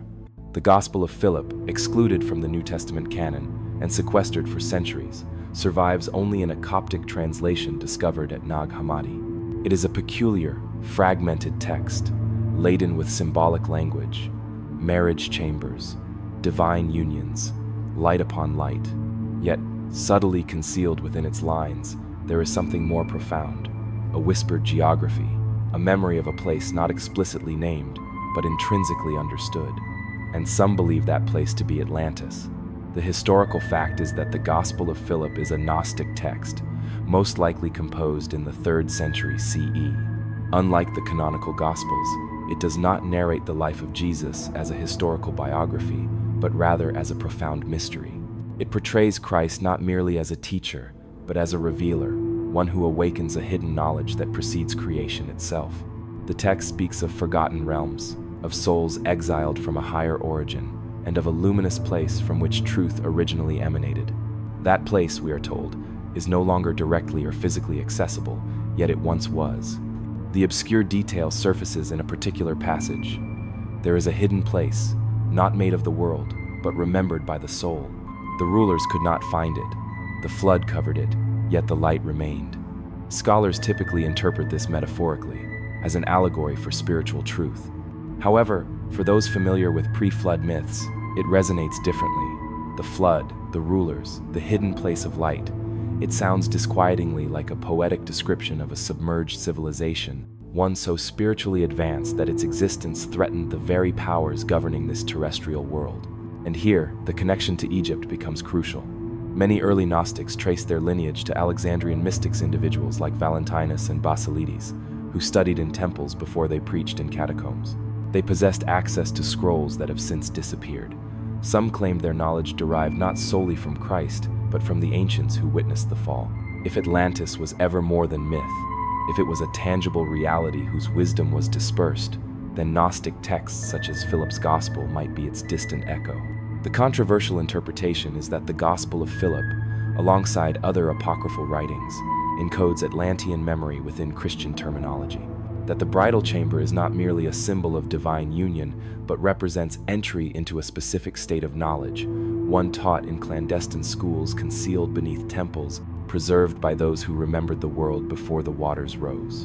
A knowledge once held in stone libraries, lost to conventional history but not to sacred initiation. This leads us uncomfortably back to the Templars. There is compelling evidence that the order collected and studied Gnostic texts. Inquisition transcripts from the trials of 1,307 reference books of heresy, Gospels not of the Church, and the secret words of the Nazarene. Some of these may have been copies of Philip's Gospel or similar works. These texts were never burned, they simply vanished. In one preserved confession, a Templar knight claimed that during his initiation, he was shown a book of light from the land before. When inquisitors pressed for clarification, he stated only, "It speaks of the chamber and of the place beneath the sea." The statement was dismissed as mystical rambling, but now it acquires a different resonance. The open question persists like a relentless tide against the intellect. If Philip's Gospel contains allegorical references to Atlantis, was it drawing upon memories older than Scripture? Was it part of a deliberate preservation of pre-flood knowledge, veiled in spiritual metaphors to evade the scrutiny of orthodoxy? And if so, were the Templars not merely collectors of relics, but translators of ancient metaphysics, not merely vault keepers, but interpreters of a forgotten truth that required concealment in ritual, obfuscation in architecture, and encoding in symbols? If the bridal chamber of Gnostic thought functions as a gateway, then what does it reveal? A land, a level of consciousness, a memory sustained not in stone, but within the human psyche itself, transmitted through genetics, ritual, and profound silence. The Gospel of Philip does not explicitly name Atlantis, yet it does not need to. It speaks of a light that once was, a place lost to the conventional world, and a secret knowledge that continues to resonate with those who remember. Perhaps the Templars were among the last who did. Certain Gospels are not intended for public scrutiny. They whisper, they unsettle, and they do not merely narrate stories, they fundamentally reframe them. Among the most ancient and enigmatic of these are the Book of Enoch and the so-called writings of Seth. Neither is included in the official biblical canon, yet both have persisted in the shadows for millennia, cited, feared, lost, and occasionally rediscovered. The historical fact is that the Book of Enoch once held a prominent position among early Jewish and Christian sects. The Epistle of Jude directly quotes it, and early church fathers debated its authority. Then, as if by unspoken accord, it disappeared, declared apocryphal and heretical. The church systematically suppressed it, leaving only fragments in Greek and Latin, until a complete copy resurfaced in Ethiopia in the 18th century, meticulously preserved by the Ethiopian Orthodox Tewahedo Church. However, the Book of Enoch is far from a benign vision. It speaks of watchers, divine beings who descended to earth and imparted forbidden knowledge, astronomy, metallurgy, enchantment. It describes the punishment of these beings, the ensuing great flood, and a house of records in heaven. Yet, some scholars now believe that the latter phrase may be a mistranslation, and that the original Aramaic referred not to heaven as a spiritual realm, but as a physical elevation, a tangible structure, a vault. Then there are the writings of Seth, significantly more obscure. Allegedly part of a long-lost Adamic tradition, these texts were referenced in scattered fragments by Gnostic sects in the early centuries CE. They describe a lineage of descendants who guarded the memory of the first world, who constructed temples aligned with the stars, and who were forewarned of a great deluge. According to legend, these Sethites erected 2 pillars, one of brick, one of stone, to safeguard knowledge against the destructive forces of water and fire. One of these pillars, some claim, still slumbers beneath the sea. Here, the historical connection emerges gently yet inevitably. Consider again the Gospel of Philip, with its veiled references to submerged memory and the soul's exile. Now imagine the Templars encountering texts that reinforce these concepts, not as theological dogma, but as an ancient inheritance. That knowledge did not commence with Moses, nor conclude with Christ. That a lineage of truth-bearers had traversed the earth before the flood, and may have left behind a legacy. The controversial interpretation is this, that the Book of Enoch and the writings of Seth are not merely mythical or apocalyptic narratives, but imperfectly recorded and encoded accounts of a real pre-flood civilization, one that possessed sufficient astronomical understanding to track cycles spanning tens of thousands of years, one that transmitted knowledge of geometry, sound resonance, and the principles of harmony that would later echo in Egypt, Sumer, and India, and one that, confronted with its impending doom, chose to preserve its legacy in multiple forms, in stone, in symbols, and in genetic memory. Some postulate that the Templars recovered fragments of these texts in the East, preserved by heretical sects, hidden in desert monasteries, or clandestinely removed from crumbling tombs. Others believe the order discovered them closer to home, in southern France, among the Cathars. Inquisition records note the seizure of books without titles, marked with stars and beasts from Cathar stronghold. These books were never formally catalogued. There is even a curious footnote in the Chinon parchment, the Vatican's own record of its secret absolution of the Templars. One passage refers to the knights possessing writings of great antiquity which had not been approved by the Holy See. The phrase is maddeningly vague, but what constitutes ancient in the estimation of the Vatican a few centuries, or a few cataclysms? An open question subtly surfaces. Could these texts, Enoch's visions, Seth's architectural insights, even oral legends have originated from Atlantis? Not necessarily composed there, perhaps, but carried forward from it. Memories rebranded as revelation, science disguised as prophecy. What if the fallen angels were metaphors for the engineers and astronomers of a lost age? What if the flood was not divine punishment, but tectonic inevitability? And what if the survivors were actual individuals? The Templars may have believed they were inheritors of something profoundly ancient. Their reverence for geometry, their obsession with secrecy, and their symbolic fusion of Christianity with older motifs all suggest they were not merely safeguarding treasure. They were curating an inheritance, a fragmented archive dispersed across continents. And perhaps, among the relics they concealed beneath chapels, within vaults, or inside the sealed pit of some forgotten island, was a single page, a line from the world before the waters, inscribed in a script we cannot decipher, from a voice we have forgotten, still awaiting rediscovery. The Templars never asserted that they discovered anything beneath Solomon's temple. Their silence alone was sufficient. Upon their initial arrival in Jerusalem in the early 12th century, they exhibited no immediate urgency to construct a new headquarters. Instead, they took up residence in the Al-Aqsa Mosque, which was then believed to be situated atop the ruins of Solomon's temple. For 9 years thereafter, they engaged in excavation. There are no detailed records, no formal reports, only whispers. The historical fact is irrefutable. The earliest Templars conducted extensive subterranean excavations beneath the Temple Mount. Contemporary chroniclers, such as William of Tyre, noted their unusual focus on underground activities rather than conventional military campaigns. For nearly a decade, they ventured beneath the stone, emerging only to partake of meals, pray, and then resume their work. They undoubtedly discovered something. But what? The obscure detail is found buried within the letters of a 13th century French abbot named Bernard Dram. In a letter to another monk, he mentions a machine of light uncovered beneath Jerusalem, the purpose of which is not understood by any of our learned brothers. He continues cryptically, "It is made of no metal known to us, but it sings in the presence of flame." The letter abruptly concludes, "The abbot died that winter." The letter itself was found in a box of unrelated theological tracts and was never dispatched. The connection here links directly to the lost books of Enoch and Seth. Recall their descriptions of antediluvian technology, structures that resonated, machines that responded to voice and light, and temples that stored not relics, but frequencies. Could what the Templars found in Jerusalem have been a fragment of that older world? A controversial interpretation now rises like dust through floorboards. Solomon's temple, as described in biblical sources, was constructed with the assistance of a mysterious craftsman, Hiram Abiff, who was said to possess forbidden knowledge, the secrets of the builders. Later, Masonic legend would elevate Hiram to a near-mythic status, portraying him as the guardian of a lost science, transmitted across centuries from a forgotten civilization. Many consider this to be purely symbolic, others disagree. If Atlantis was real, and if it was, as Plato described, a civilization of unparalleled engineering and spiritual integration, then perhaps some of its survivors carried blueprints, knowledge passed from master to apprentice across millennia and deserts, ultimately reaching the hands of those capable of encoding it into stone. What if Solomon's temple was not original, but derivative modeled after plans far older than Jerusalem itself? What if it was a copy of a structure lost beneath the sea?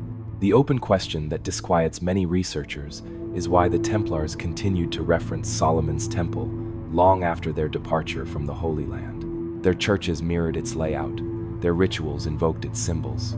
Even their initiation rites, according to suppressed Inquisition records, referenced the vault beneath the Holy Mount. They did not merely worship at the temple, they meticulously recreated it, repeatedly, and not always above ground. In Portugal, beneath the Convent of Christ in Tomar, lies a series of tunnels and chambers whose architectural style diverges entirely from the surface structures. These include octagonal rooms, resonant niches, and columns with spiral fluting, uncannily resembling those found at megalithic sites across the Atlantic basin. Why would a 12th century European order mimic the design of structures that predate recorded history? Because they remembered, or at least earnestly attempted to. There is a theory whispered among independent archaeologists and esoteric scholars that the Templars believed the Temple of Solomon was more than just a sacred space. It was a machine, not in a mechanical sense, but as a harmonizer, a structure engineered to tune frequencies, elevate consciousness, and perhaps interface with forces we no longer comprehend. Atlantean technology, repurposed and meticulously rebuilt, fragment by fragment. Some even contend that the Ark of the Covenant, the temple's most renowned artifact, was not a simple golden chest, but a device, a capacitor, a resonator, a relic of a forgotten science that so seamlessly blended spirit and matter that later generations could only describe it through myth. If the Templars recovered such a device, or even a part of it, they would have possessed every conceivable reason to protect it, seal it, and reorient their entire mission around its safeguarding. This brings us back gently, yet unsettlingly, to the missing fleet. If they transported not gold, but advanced technology, then perhaps their flight was not from persecution, but a solemn act of protection. Protection of something not meant to be understood by monarchs or pontiffs, something belonging neither to their time nor to ours. A subtle arc in the path of Portuguese expansion, swooping westward and southward, always adhering to the Atlantic's currents, suggests a trajectory older than any established empire. It was not primarily conquest. At its inception, it was a quest. And at its very core, obscured beneath royal titles and charters, were individuals who remembered something others had long forgotten, individuals bearing familiar, equal-armed red crosses, Templars in all but name. The historical fact is easily overlooked. Following the papal suppression of the Templars in 1312, Portugal simply did not comply. King Dinis refused to condemn his finest knights. Instead, he strategically rebranded them. In 1319, with quiet Vatican approval, he established the Order of Christ. Its members comprised former Templars. Its mission was to perpetuate their sacred works, and its headquarters remained Tomar, an ancient Templar stronghold whose architecture remained unaltered. Same walls, same rituals, merely a different seal. What ensued was not a retreat, but an expansion. Over the subsequent century, the Order of Christ became a principal sponsor of Portuguese navigation. Prince Henry the Navigator, frequently credited with initiating the Age of Discovery, served as its Grand Master. Under his leadership, ships began systematically charting the African coast and venturing further into the Atlantic. However, many of these voyages were not driven by conventional trade or warfare. They were quieter, unofficial expeditions, exploratory in ways that defied purely economic rationale. Here enters the obscure detail. An anonymous 15th century logbook, preserved in the archives of the Torre do Tombo in Lisbon, describes a fleet that sailed westward in 1424. The document contains no names, no specified destinations, only meteorological notes and compass bearings. It abruptly concludes with a final line: "We pass the 9th isle, the sea deepens and the stars become unfamiliar." The document was categorized under failed missions, but some believe this was a deliberate misfiling. The 9th isle may refer to an island beyond the Azores, a phantom land charted on older maps and subsequently erased. The historical connection is unmistakable. Consider the cross found carved into stone deep in Brazil, and the peculiar Templar-like fortresses scattered along the Atlantic's edge. Now, visualize a continuous line connecting them: Portugal to Madeira, Madeira to the Azores to Bermuda, and beyond. This is not a mere trade route.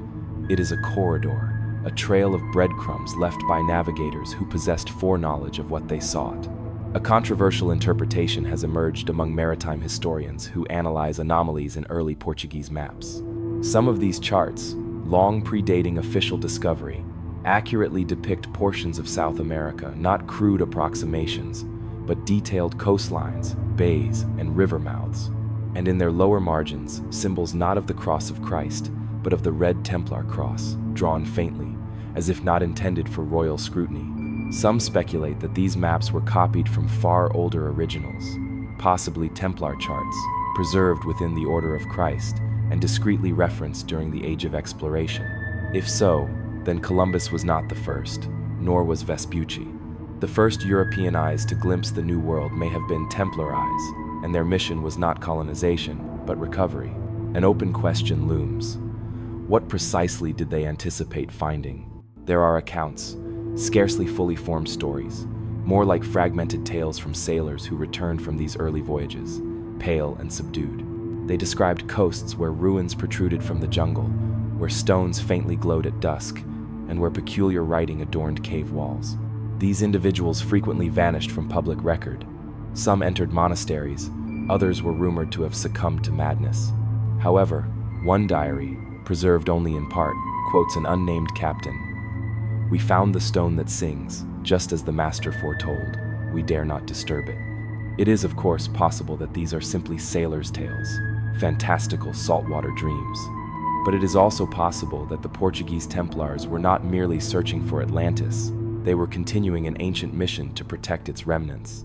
If they believed, as their predecessors may have, that the flood was not definitive, that portions of the ancient world survived, then these voyages were not acts of discovery, they were acts of reconnaissance.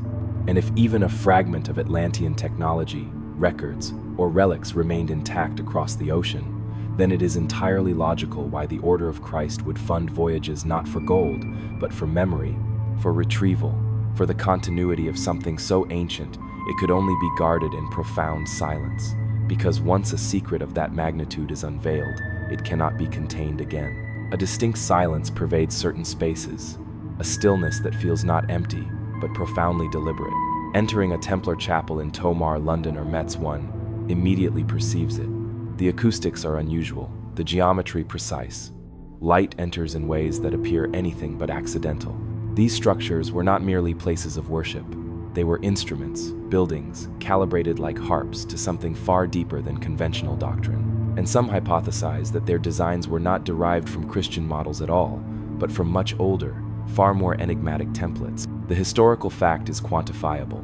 Templar constructions consistently deviate from the standard Gothic layouts prevalent in medieval Europe. Many Templar churches, particularly the earliest ones, are circular or octagonal, echoing the Church of the Holy Sepulchre in Jerusalem. However, architectural historians have long noted anomalies, columns positioned at mathematically significant intervals, windows aligned not with saints' feast days but with solstices, equinoxes, or specific rising stars. Even the floor patterns, when mapped from above, reveal sacred geometry, pentagrams, vesica piscis, and spirals that resemble both labyrinths and intricate schematics. A particularly curious example exists in the small, remote chapel of Veracruz in Segovia, Spain. Constructed in the 13th century by Templars, it contains a dodecagonal, 12-sided, central chamber surrounded by concealed alcoves.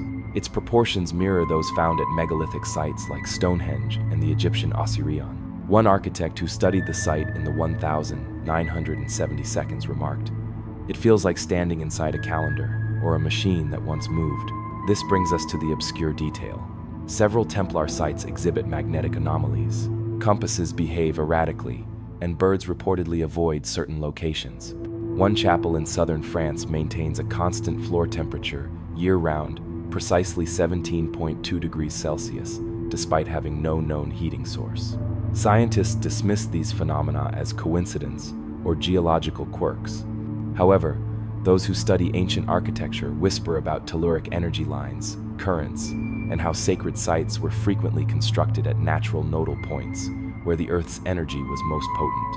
The historical connection here leads inward, back to Solomon's Temple, and, further still, to theories suggesting that Atlantean structures operated on similar principles.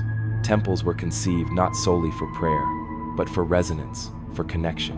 What if the Templars, through their excavations, recovered fragments of that architectural philosophy, not complete blueprints, but proportional rules, specific ratios, precise alignments enough to reproduce the sensation, if not the full effect? A controversial interpretation posits that Templar buildings were constructed as memory devices, not in a literary sense, but as spatial encodings.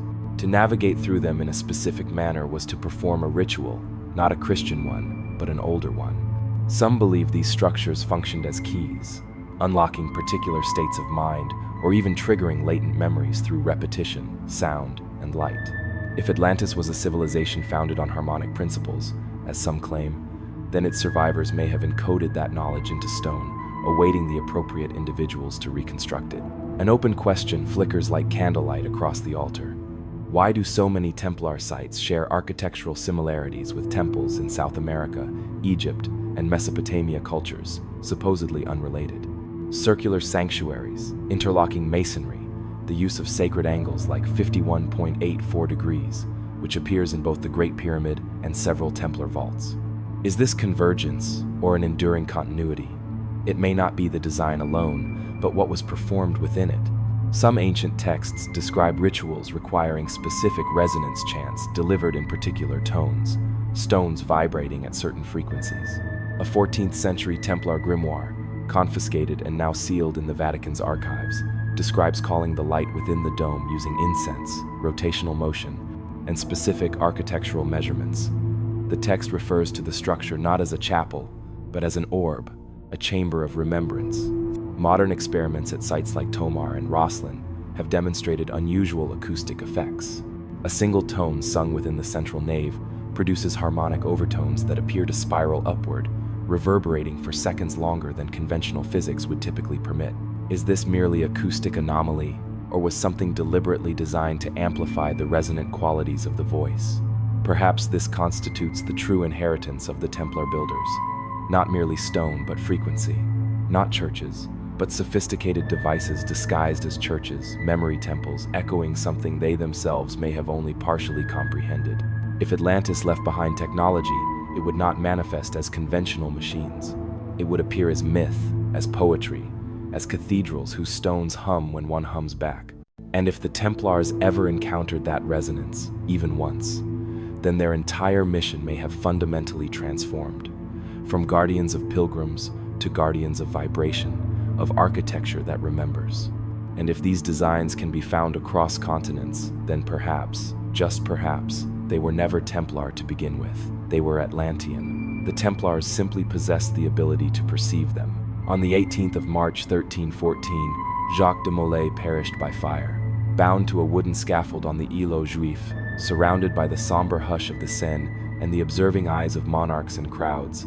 The last Grand Master of the Knights Templar met his end with a defiance that permeated the very air. Legend asserts that he cursed Pope Clement V and King Philip IV with his dying breath, and that both men died within the year. However, he uttered something else, something less dramatic, more peculiar, and often overlooked by historians. The truth will rise from the water, and the secret shall not be lost. It is a strange phrase to articulate, as one's skin turns to ash, not a demand for vengeance, nor in plea for absolution, but a declaration concerning water and memory, concerning truth, and many now believe it was not metaphor, but rather an instruction. The historical fact is undeniable. De Molay was executed for heresy after 7 years of imprisonment. During that time, he confessed and recanted multiple times, likely under torture. Yet, some of his statements, particularly those made in private or noted in marginalia by inquisitors, hint at a knowledge never included in the official trial transcripts. One clerk recorded that de Molay frequently spoke of the deep archive and the Western Gate phrases that held no clear theological meaning and were left unexplained. The obscure detail surfaces in a letter written by a Dominican friar named Hugo de Montaigne, who claimed to have witnessed de Molay's execution. In it, he described the Grand Master's final moments as remarkably serene, noting that de Molay looked not at the crowd or the heavens, but towards the river. The friar wrote, "He fixed his eyes on the water and said, 'The house built below the tide will remain unopened until the stars turn.'" The letter was rediscovered in 1894, buried in a Jesuit archive in Avignon, and dismissed as poetic embellishment. But what if it was not? The connection is immediate, drawing us back through vaults, voyages, and veiled architecture. If the Templars preserved fragments of Atlantean knowledge scrolls, artifacts, or technological blueprints, it is conceivable that they encoded its location or principles into the one medium they knew could not be confiscated: symbol and ritual. And the Grand Master, facing imminent death, may have utilized his final words to activate the oldest defense of all: misdirection. A controversial interpretation hinges on a ciphered manuscript discovered in Rennes-le-Château in the late 19th century. Among the entangled lore of priestly conspiracies and buried treasures, one parchment stands out. It contains a code, translated to read, "The compass points, but the spiral reveals." Beneath the water, the library sleeps. The handwriting matches 14th century script, and the seal at the bottom, a flared cross, bears a striking resemblance to that of the Templar order. Although dismissed by the Church as a forgery, the parchment's linguistic structure aligns with other encrypted Templar texts. Here is the open question. Did de Molay die with a map in his mind? And if so, for whom did he leave it? Some speculate that the cipher was never intended for the church or the crown, but for the dispersed Templars who had escaped, many of whom had fled to Scotland, Portugal, or even further afield. De Molay may have spoken in code, employing phrases known only to initiates. The truth will rise from the water could refer to a physical vault sealed beneath the sea, or a spiritual resurrection of knowledge long submerged by time. Supporting this theory is a small, nearly forgotten Templar chapel in western France, where an inscription carved into the stone floor reads, "That which was drowned shall breathe again when the 12th light returns." The number 12, symbolic of apostles, zodiac signs, and solar cycles, was sacred to the Templars. Some researchers interpret the line as a calendrical clue, possibly referring to a specific astronomical event when the vault could be located or accessed. And what of the spiral, the symbol mentioned in the cipher? Spirals appear across Templar sites, Atlantean myths, and ancient ruins worldwide, not as mere decoration, but as schematic representations, references to the Fibonacci sequence, to energy, to movement through dimensions. Could the spiral be more than geometry? Could it be the ultimate lock? If de Molay encoded the truth in symbols, in architecture, in tombs, in whispered phrases, then perhaps he did not die protecting a treasure, but a continuity, a lineage stretching back before the flood. Not merely a record of Atlantis, but a tangible piece of it, a vault not of gold, but of memory, resonating beneath salt and silence. And perhaps, just perhaps, it has not been lost, but merely awaiting its time. Beneath Rome, the air grows perceptibly colder, not from a lack of warmth, but from a profound pressure, the kind accumulated by centuries of secrets meticulously confined behind locked doors. The Vatican Apostolic Archive, formerly known as the Secret Archive, encompasses over 50 miles of shelving, much of which remains inaccessible to public scrutiny. Only select scholars are granted entry, fewer are permitted to handle the documents, and almost no one speaks of the unnamed rooms, chambers where records of forbidden origin accumulate dust, not because they are irrelevant, but because they are profoundly so. And among these records, some whisper, lies a file not enumerated in any catalog, a single spine encased in dark leather, its title stamped in Latin, Index Atlantica. The historical fact is this: while the Vatican publicly dismisses Atlantis as myth, it possesses more extensive records on the subject than any other institution on Earth. Papal bulls explicitly condemning texts that mention a submerged land, letters from missionaries describing ruins that did not align with indigenous cultures, banned books suppressed for referencing flood myths, inconsistent with Genesis, and even fragments of medieval maps, meticulously concealed, that depict landmasses where none should exist. The obscure detail originates from a 1933 internal memo penned by Monsignor Alfredo Ottaviani, then Secretary of the Holy Office. The note refers to materials related to the pre-Adamic Atlantic realm and instructs that these be stored in a restricted zone, accessible only to the highest ecclesiastical authority. The phrasing is unusual. Pre-Adamic suggests a civilization not merely pre-biblical, but pre-human according to church chronology. The memo was not intended for external circulation. It briefly surfaced during a 1972 diplomatic archive audit, then promptly vanished again. And here is where the historical connection sharpens like a blade. Recall the church's abrupt shift in the 17th century, when Atlantis transformed from a historical curiosity into a heresy. This was not born of ignorance, it was rooted in fear. If the Vatican ever possessed credible evidence that a civilization predated Eden, and especially one capable of advanced thought, science, or spirituality, it would be ethically bound, under its own doctrine, to suppress it. A controversial interpretation stems from a lesser-known Jesuit scholar, Athanasius Kircher, who published a map in 1665 based on Egyptian sources. His depiction of Atlantis, situated in the middle of the Atlantic, was labeled not as a myth, but as a former continent now submerged. Kircher had extensive access to the Vatican's archives. His detractors claimed he engaged in excessive speculation. But what if he was drawing from records no one else had seen? There is also the peculiar case of the Codex Rutulensis, a 14th century illuminated manuscript recovered from a monastery in central Italy.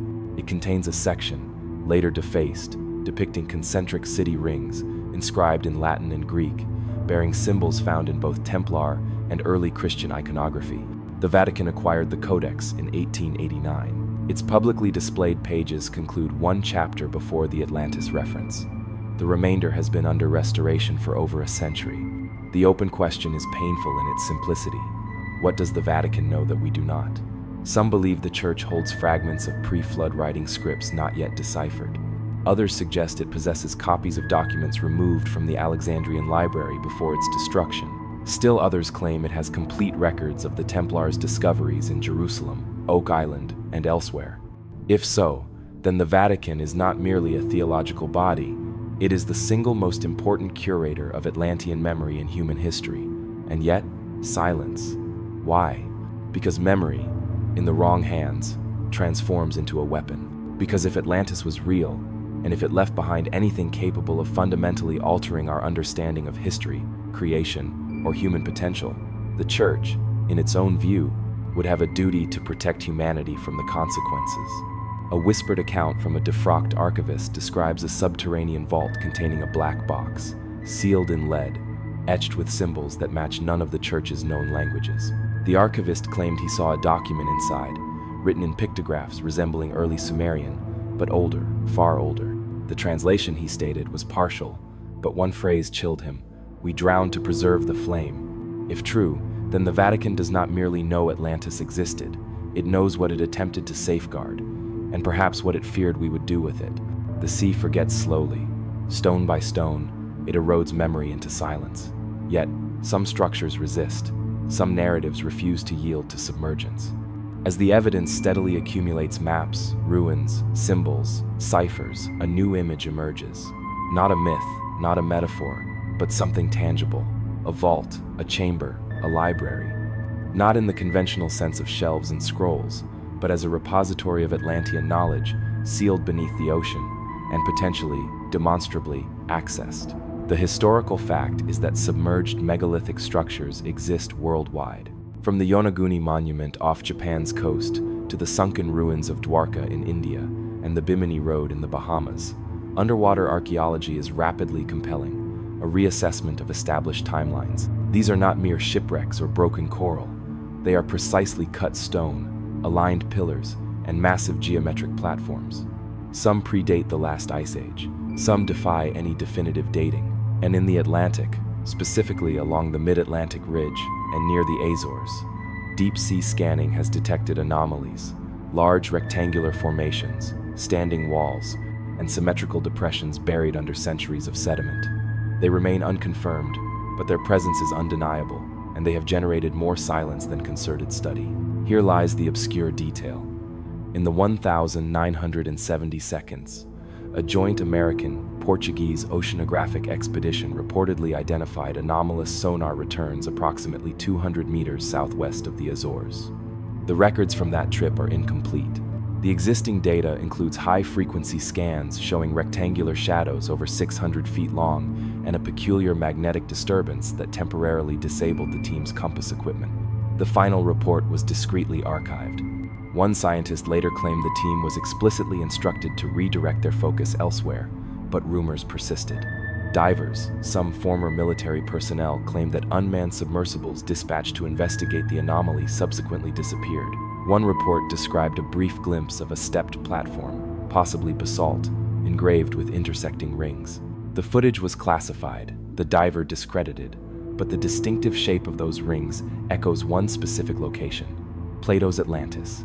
The historical connection resonates with profound weight. Recall the lost fleet, the symbols, the forbidden texts, the cross carved into stone in Brazil, and the temples aligned to specific vibrations.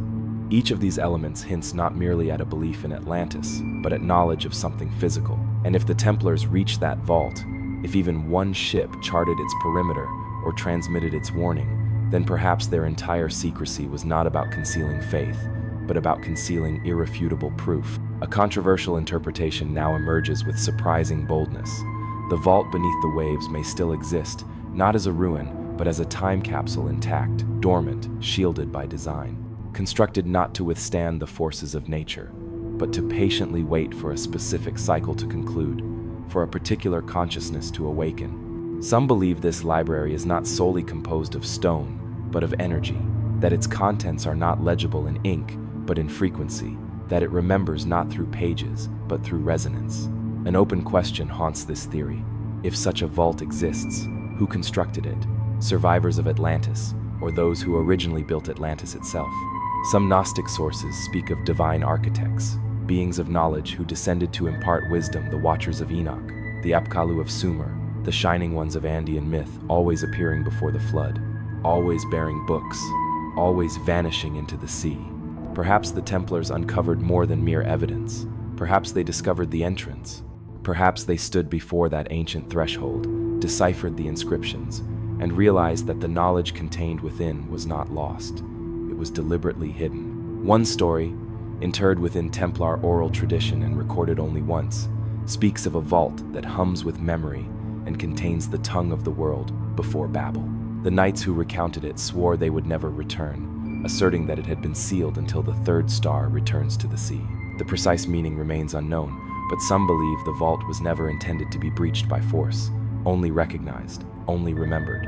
And if such a library awaits beneath the ocean floor, it would not signal its presence with beacons or glittering treasure. It would call out in dreams, in symbols, in harmonic patterns that echo across stone and through bloodlines. Atlantis was not merely a city, it was a frequency, a memory field, a repository for something for which we have lost the words. And perhaps, just perhaps, the Templars did not guard it. Perhaps they became a part of it. When the final torch was extinguished in the Paris Temple, when Jacques de Molay's ashes drifted into the Seine, and when papal edicts declared the order officially dissolved, the world believed the Templars were gone, vanished, broken. But what if that disappearance was not a defeat? What if it was the concluding maneuver of a long-planned retreat, a concealment not of individuals, but of profound knowledge? For if the clues we have meticulously followed are accurate, then the Templars did not merely vanish. They departed, and they carried something of immense significance with them. The historical fact is straightforward yet unresolved. In October 1307, under coordinated royal orders, French forces attempted to seize all Templar holdings in a single day. Hundreds were arrested, fortresses raided, and documents burned. Yet, not a single ship from the Templar Fleet was found. La Rochelle's harbor, once home to dozens of Templar vessels, was empty. Local records confirm a flurry of activity just days before the arrests. Horses brought to port, supplies loaded during the night, and then nothing. The obscure detail pertains to what transpired next. Witnesses claimed the fleet divided. Some ships reportedly sailed towards Scotland, where the order would find protection from Masonic allies. Others were observed heading into the vast Atlantic. One chronicler, writing anonymously from Iberia, described a ghost convoy sailing at dawn, bearing crimson sails and black banners, moving towards the edge of the map. He referred to them as pilgrims of the drowned land. The phrase was never elaborated upon. A controversial interpretation arises from this. The fleet was not fleeing persecution, but rather returning to a location long known, meticulously mapped, and potentially long prepared. Throughout this journey, we have encountered repeated suggestions that the Templars were not merely guardians of relics or warriors of Christ, but custodians of ancient knowledge, texts, symbols, coordinates, and warnings, each pointing to something far older than any cathedral they ever constructed.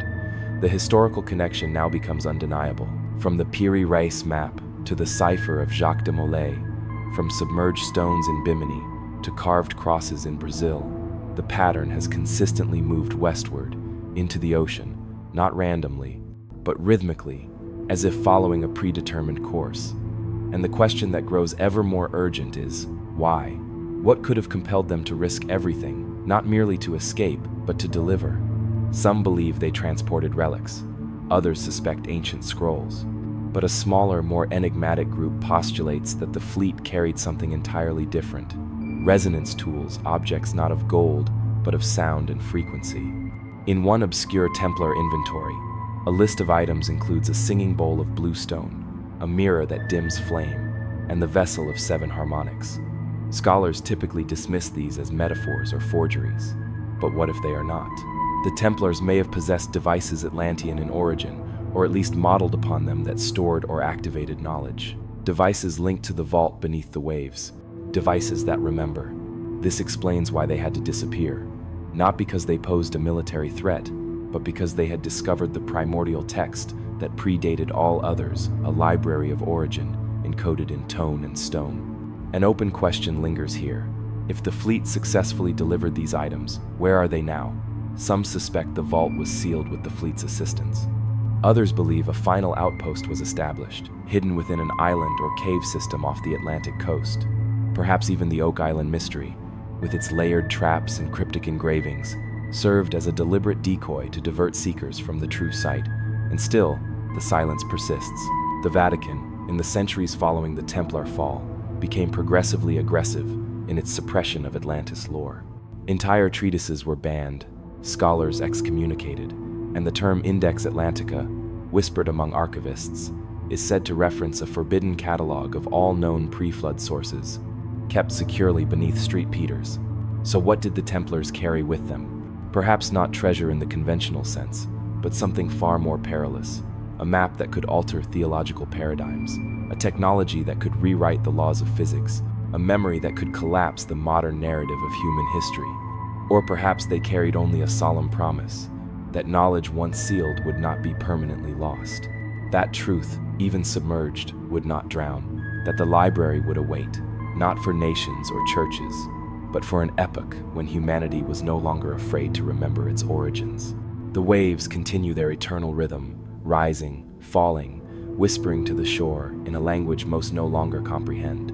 Beneath them lies not solely the skeletal remains of ships or the ruins of cities, but perhaps something far older, a library not of stone shelves, but of resonance and memory. And if it still slumbers there, one must ponder, are we truly prepared to awaken it? The mystery, so vast and so meticulously assembled, does not clamor.